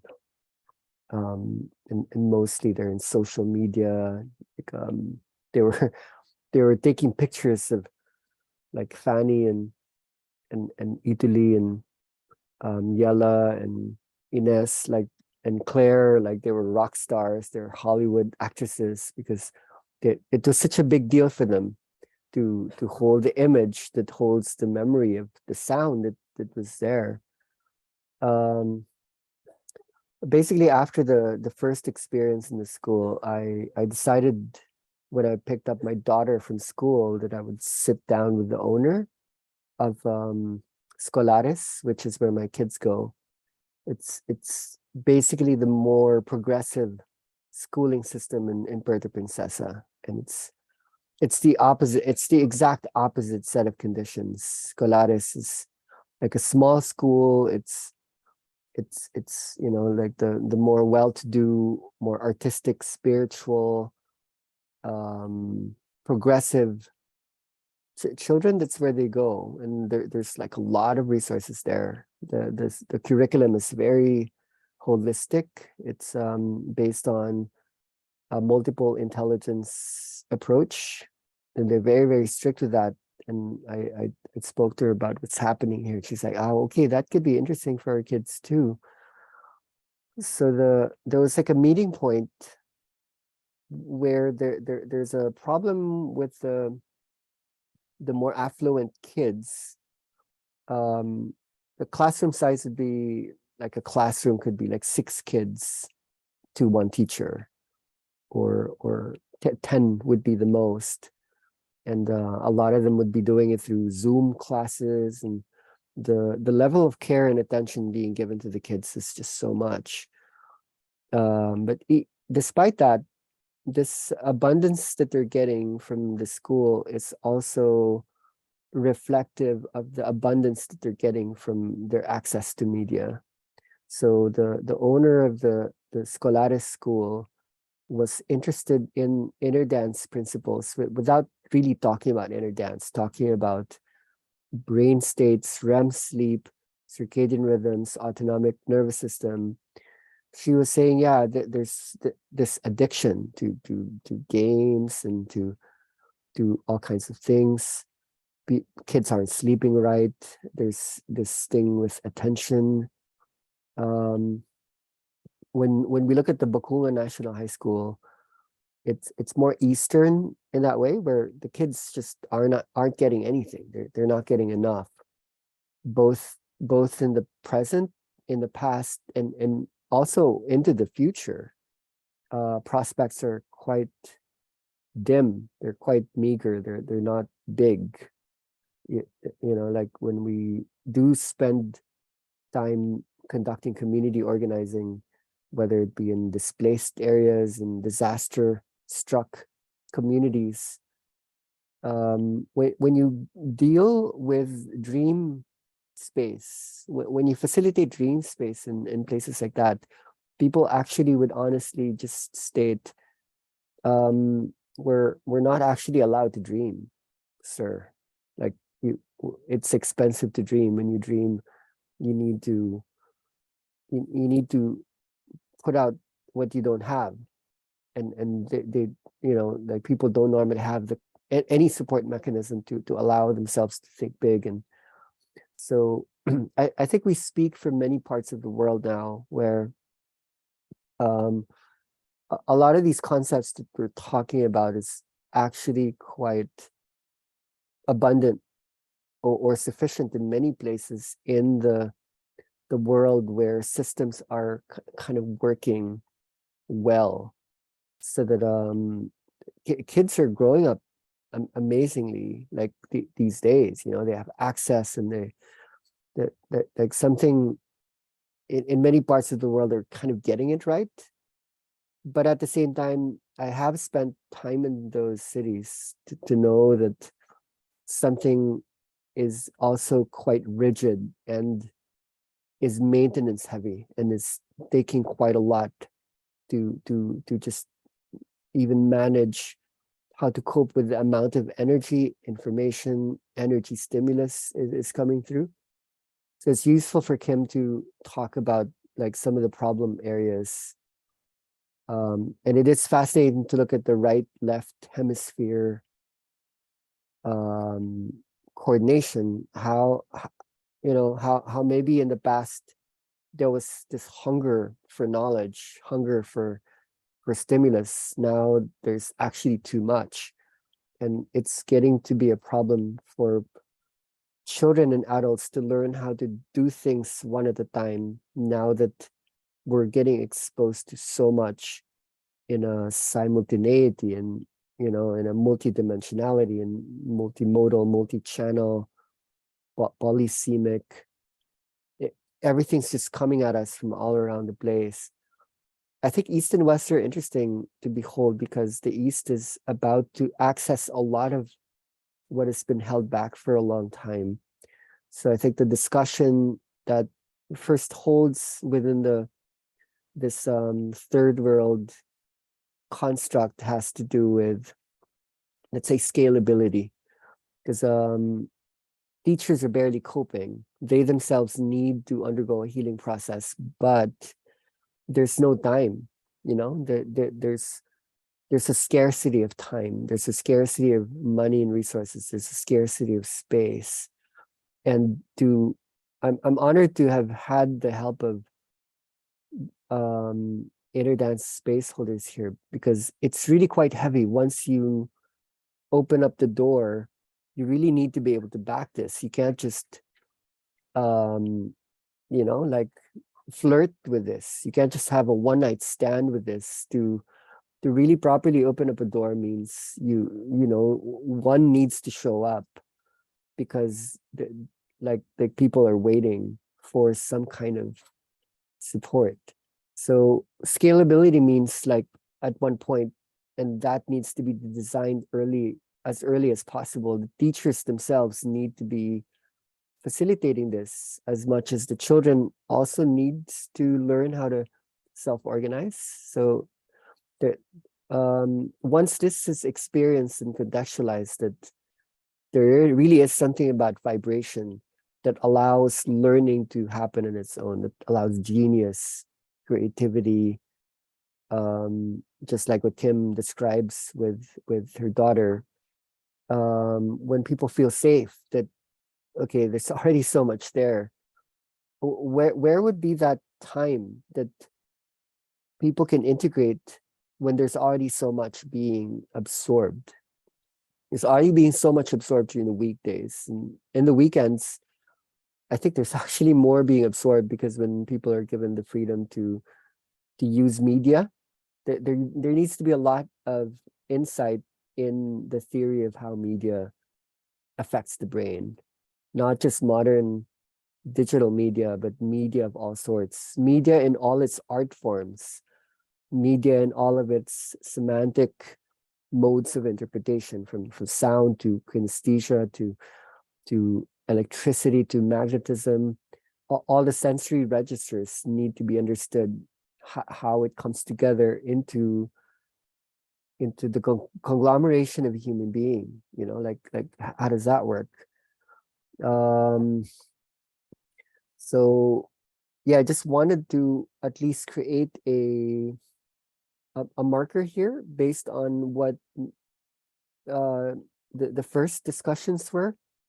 It's important to look at the situation of what is there, and a lot of you are listening to this from a very different angle of vision, looking at the school system that could be very, very fixed, not malleable, not very flexible, not undergoing the same kind of crisis that maybe a place that's so at the bottom that doesn't have anywhere else to go but up.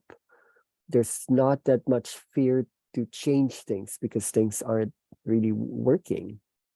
As opposed to a lot of these places where things are kind of working, but they're not really flowing easily. Yeah, so yeah, these are really rich things to bring up, and thank you for all these shares. They're really quite representational of so much of what's out there. So let's spend another 30 minutes or so looking at any of your thoughts still. And yeah, a lot of people are having to go off on their Sunday. Hi, Yeah, yes. I can share. Flor. Hi. Hi. Yeah, a lot has been stirred in me while listening to you guys. I just arrived when Fanny and Aylan were sharing. This topic is very dear to my heart because I have worked with children for a long time before in the art, and then in the past years with inner dance, and of course with the Bakungan children and the Bakungan community. And I resonate a lot with what Kim has said, where because Fanny was kind of like asking for some support on like how to work with children. And as Kim said, like what I noticed in my experience is that the smaller they are, the nearer they are to the dream state. Like one of the most unforgettable moments I have working with children is that this little girl was painting red clouds, and she was very, very definite that that's the color of the clouds.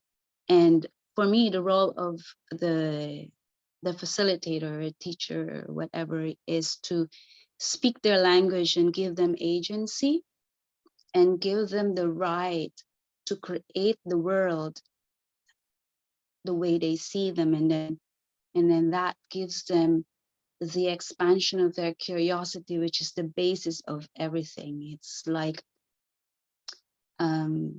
it's almost like curiosity is the more important part of life than creativity itself. We're all born creative, but we lose the curiosity, and the moment we lose the curiosity, the creativity kind of dies off.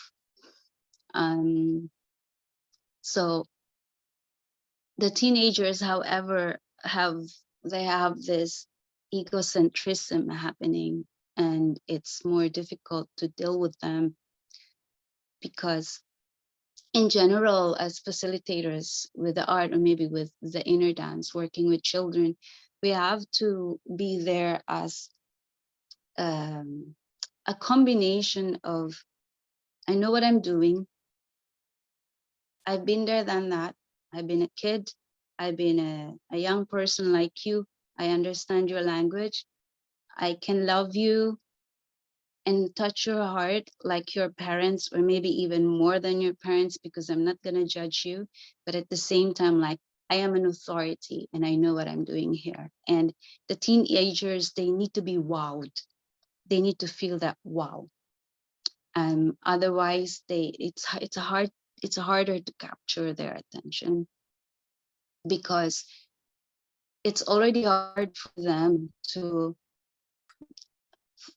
I find that with the teenagers, there's either very low esteem or a very high self-esteem, like a humongous self-esteem. So it's quite difficult for them to find a balance in that, because they're really finding themselves and yo-yoing in this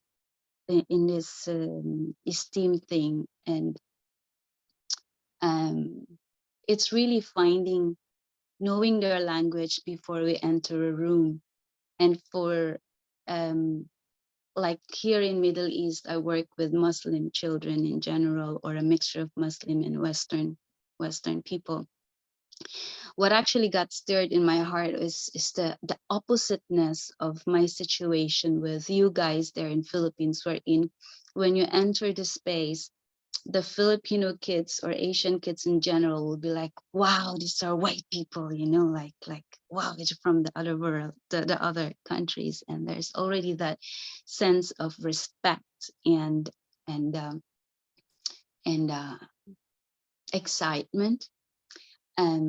In my situation here, for example, I'm sharing this because we work globally, and it's very important for us to know the culture, the language, the background, the historicity of the bodies of the children that we're working with.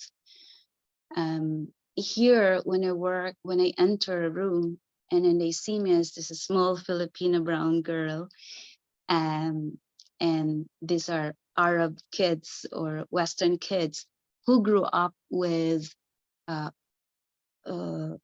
what they know of Filipinos are either their housemaids or their nannies or service people in the malls or in the restaurants and stuff. So there will be a mixture of things. Either they like me because they love their nanny, or they will take a while to trust me because they only know Filipinos as this lower grade of nationality, and that's how they've been educated by their parents. And that really happens in this region very, very much.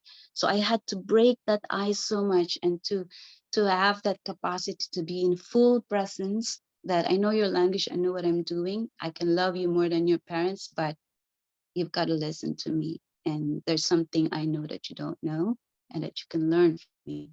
So there is that long period, if I don't hold myself in strong presence, that is hard to break, which is opposite in Philippines. In Philippines, I remember when I was a kid, when I see foreign people, I get so excited. And it's the same for the children of Rakuman. So I don't know if what I'm sharing is applicable to most of you, but it definitely would be applicable to those who would be working with Asian people, especially with a background of Catholicism and stuff like that. Like as Fanny was asking, like there's something about knowing the languaging, for example, of the languaging in general, where it doesn't stretch their ability to capture the essence of what you're doing because of the strong Catholicism of their mind, for example, that we don't overly jump into the spiritual languaging.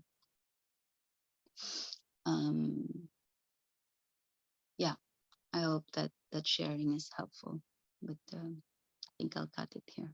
And thank you for everything you're doing there, but my heart is there with you.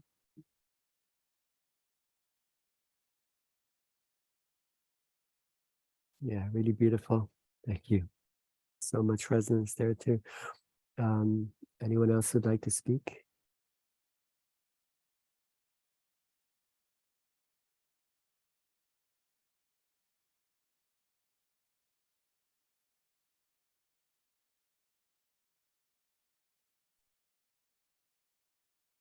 Bye. Just a few things. Hey, teacher Maite. Yes. Yeah. First, I think when I was listening to Fanny and Milan and Oscar, I think the thing there that made the difference was the trust. You got into a space and just the trust in the kids and in what would come out of whatever was being tried. You know? So I felt that while I was looking at the pictures and of course the love there. What was also striking to me was more than the children, because I've always trusted kids and teens, was the breakthrough in terms of the system and the structure in the Philippines. For me, that's the harder part. Being able to convince the people in position that there is something here, something new, because that I mean, if we're going to look at the educational system of the Philippines, very traditional. So to introduce something like this, that's to me a big breakthrough. In Palawan, it does something. And while I was listening to Flor, what came to me was what we did years back, uh, a, a peer-to-peer peace camp. We brought in our school, I brought some teens to Davao to actually be facilitators for children caught in conflict in the midst of the war.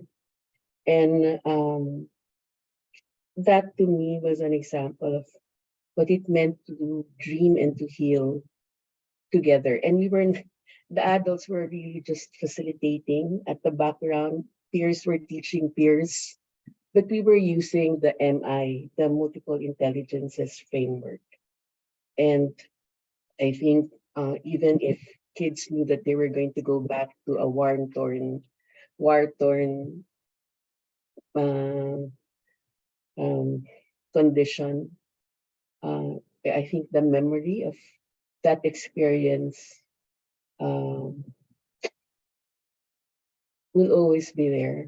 And because we're talking of a dream, and I think what I also found impressive was that the core was the dream. That the dream was used as the core to enter or to begin something. Um, so because inner dance has become like life, it's beyond just the room, and that's what I see. What you're talking about inner dance in this light. They didn't really have to lie down, but just listening to music and conversing and interacting. That was inner dance, much like what you started also before, Pai, when you asked us to what we call the term, just conversing or gathering together, just let things happen.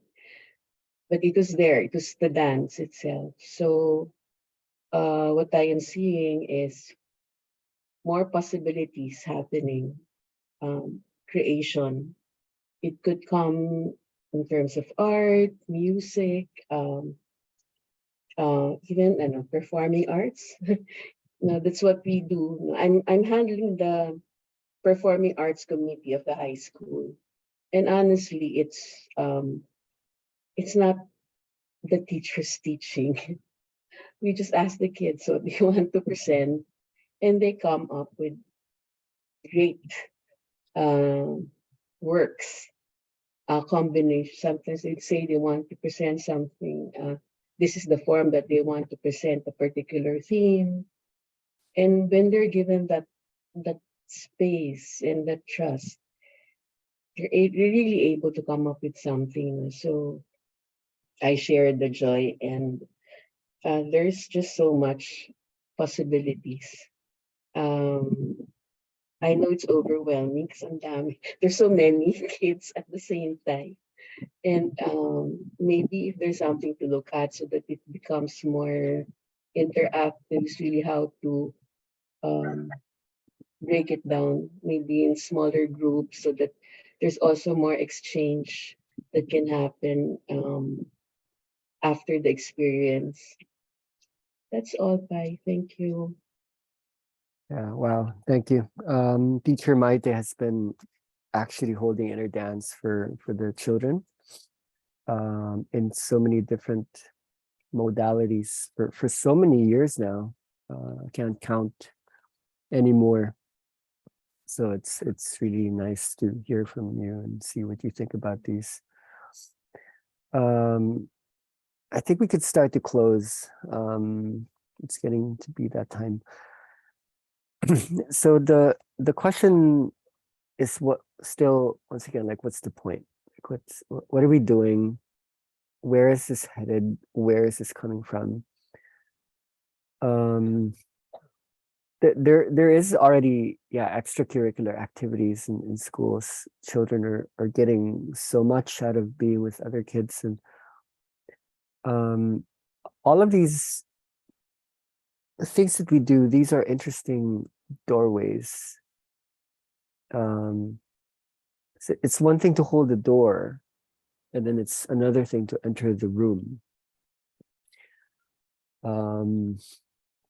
So there's I'm looking at the letter M because Maida was the last to speak, and normally in Zoom the screen that you see is the last screen. I'm looking at the letter M that stood for Maite. And it's speaking a lot. This letter had always been important for me. Letter M. It's the 12th letter in the alphabet. It's a sound. It also means a lot. Like metta means a lot right now. Like mirroring means a lot. It's quite amazing to be able to sit down with the principal and the teachers and to even talk about the brain, and then to talk about the mind. Like, what do we understand about the mind? I was posing that to the teachers. I don't like translating the mind in Tagalog because it doesn't mean the same. Like isip, utak. Mind in the West seems to be closer to consciousness. And when you translate consciousness in the Philippines, it just comes out as conscience, which is a very, very different thing. Consciousness has more of an ability to look at itself. So like there could be consciousness, but there could be also meta cognition. So I think to get people into the room would mean getting them interested in who they are and what they are. So you know, it's one thing to get them to close their eyes. Okay, REM state is happening. Okay, people are seeing colors and visions and all kinds of things. Maybe people's bodies will move. Okay, so that what's the point? Going deeper or larger and extending forth. Metacognition would be a possibility here. Schools are in charge of filling up supposedly empty brains with info, data, stimulus, but at one point does an integration happen? A metacognition would be people would look at the mirror and see, okay, like this is what we are. That this is, you know, this is what a mind, a consciousness, a soul looks like from within. That could be the room. Like inner dance had never been the room. It had always been a doorway. You know, the whole point of it isn't just to do it, to experience it. It's to enter the room, which allows people to see, like, what is there? Like, what am I? Who am I? You know, we can't just go into the experience seeking, experience giving, experience receiving, but we do know that it's quite hard to arrive at a knowledge process without an experience. And there is a lack of experiential learning in schools. If there was the allowance of that, I think we wouldn't really just call it a school. Then it would be called like a temple. It would be called like a church. It would be called like something else altogether. So there would always be a resistance when talking to the system. Could be like a hospital system. A hospital system needs to keep doing what it's doing. It needs to keep providing a maintenance type of service so that, you know, people could keep going back to it, so it could relegate its own function again and again. I've always felt that the school is an extension of something else altogether. It's a surrogate system for the family that's not able to initiate children so well into the world, so that there needs to be some kind of dependency, because we don't trust that learning can happen on its own. You can't just leave children on their own. Like they can't really just experience, they can't really just construct something. So we're left with this, something existing, something that is going through an existentialism, but nonetheless something that is there, that could either just be invalidated, it doesn't work, don't put your kids into it, but nonetheless it's going to be there, and it's going to be holding the space. So there's something learned in what Maite is saying, that the system doesn't allow itself to change very easily. When you talk to the Department of Education, what we call DepEd, the training mechanism is very, very rigid. Like for you to handle children, you need a master's degree. You know, you need to really work your way responsibly, because you're going to be entrusted. You cannot just be given the space to hold things. You know, I don't have a college diploma, so I'm not allowed to actually teach children legally, or let alone hold space for those who are holding space.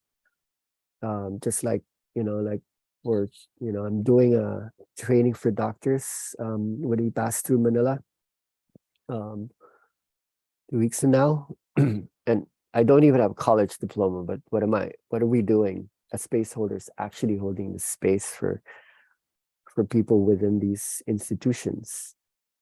We're holding the institution itself, and that is something the energy would grant, because there is a kind of power and authority and an access to truth, especially in some of these institutions that are on the the verge of breaking down. Some would be more honest that things aren't working. Some are less honest. So we have to take advantage. It's maybe a year, 2 years post-pandemic, depending on where you are. Not 2 years, a year and a half at the most, a year. And a lot of these institutions have undergone like a kind of shock wave. and there are questions there that exist, whether it be in the East or the West or the North, in the South. And it would be interesting to hold a lot of these questions across the different colors and textures globally, whether it be in the have-nots, the haves. They probably will complement each other. Definitely there would be progress of a certain type that would happen in certain areas, and then there would be other types of progress in different areas. I'm happy to be able to travel to different areas in the world more and more these years because of Italy. And you know, I'd be really interested to have all sorts of conversations within Interdance on like topics like what we just went over the last 2 hours and 40 minutes. And I do believe that there's a craving for people to be talking about this. So this is just a way of closing. I've spent quite some time already the last 2 months with schools, with people running schools, with TLC, with Scolares in the Bacunga National High School. And I think we're just going to get an avalanche of meeting requests soon at one point. And what I'm getting is that there's a rare opening there that I didn't see. I didn't see it before the pandemic. During the pandemic, it was there, but it wasn't the same. It's almost like there's an existential crisis, a depression, despair, like boredom, like what's the point, kind of thing there. And the amazing thing right now is that we can substantiate the work we're doing. When I first brought this up in TLC, the first school that I was called to meet, I met with the board of trustees, the MANCOM, the management committee. I didn't mention Interdance. I just spoke about the work, and they were like, yeah, you know, like for our SPED kids, but all the kids, maybe the parents, they wanted it. They really wanted it. All it took was that one meeting. We just haven't had a time to get back to them because this other much bigger school, not 80 kids, but 800 kids came online.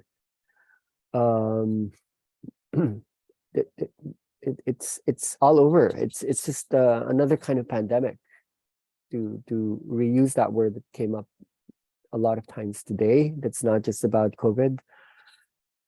There's another kind of pandemic, I think, that people are getting more and more honest with. And so this isn't a conversation about Bacunga, and it's not about the Philippines. This is everywhere, I think. And we're hoping this inspires you, that, you know, we're holding this work. We can substantiate this work. There's an opening for this work. There's a desire for this work, and this work can happen everywhere, really. It's someone posted in one of the groups after seeing the picture, like, how can I join? I was reflecting on that question.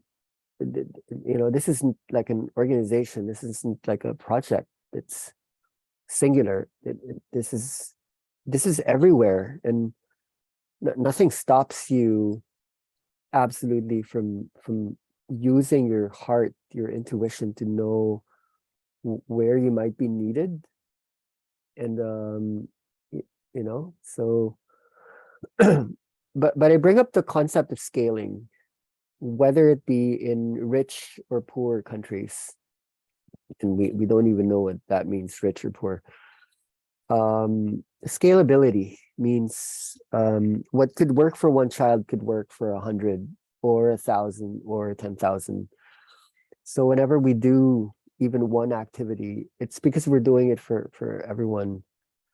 And systematicity there, a way of doing research programs, more and more process of observation, process of understanding, process of conversing, sharing notes. It's going to be really, really helpful. So I'm really thankful for these Sunday community calls for one.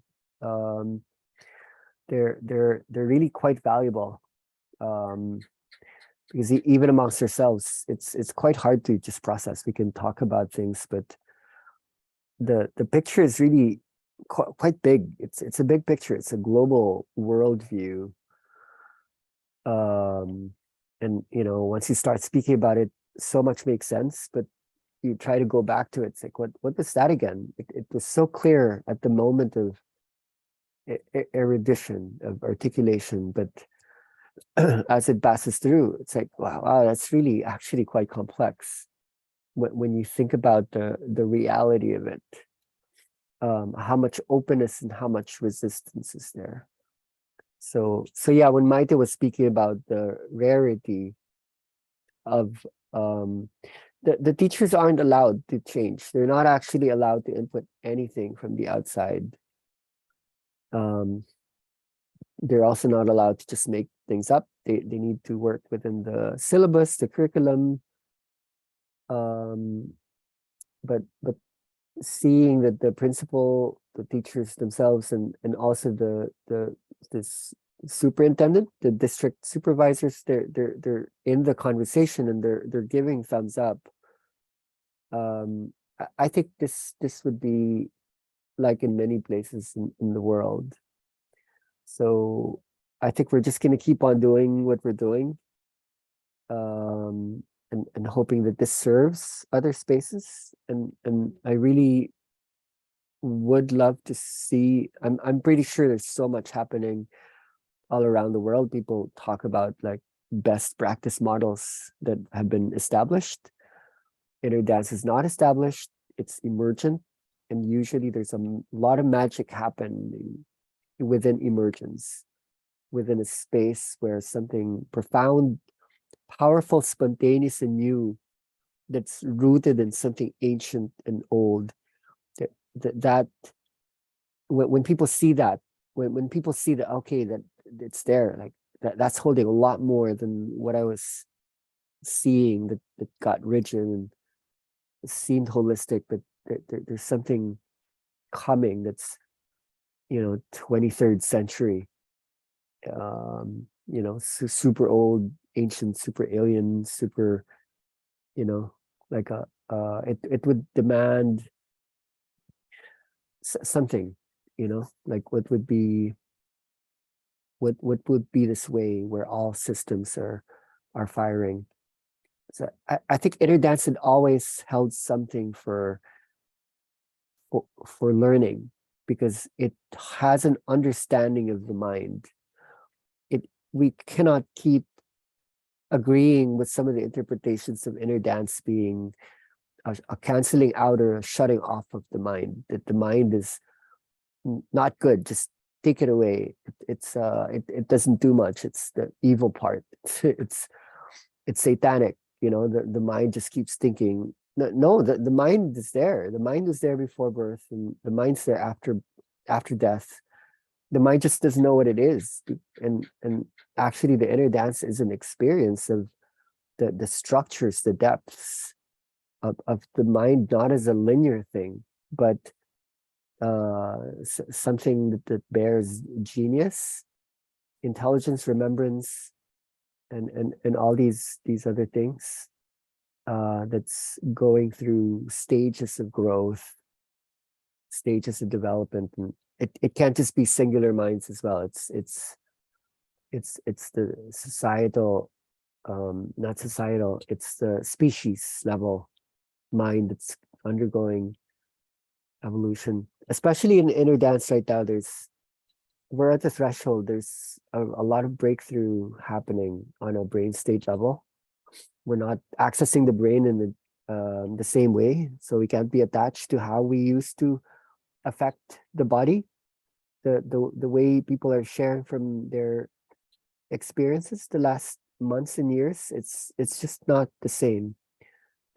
People are speaking of something very, very different, specifically different, about how things begin to be reorganized from within.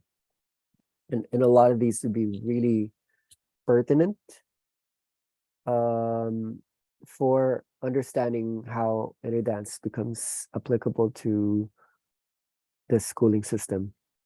What would it be that allows parents and teachers to go like, okay, like we can see you now, the brilliant being that you are, that we thought was empty.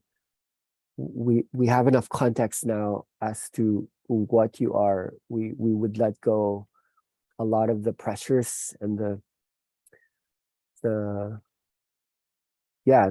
push that we've been putting there because we didn't know you. So yeah, let's end the call. It's exactly 5 o'clock here, which is the time. It was a good conversation. Thank you. If you could just unmute yourself and help me to close, and we'll see you again next week on our Thank appointed you all. schedules. Bye. Okay. Night. Good Bye. morning. Bye bye. Thank you so Bye. much. Bye bye. Bye bye. Good night. Good Good morning. night. Night. Thank you. you. Thank you.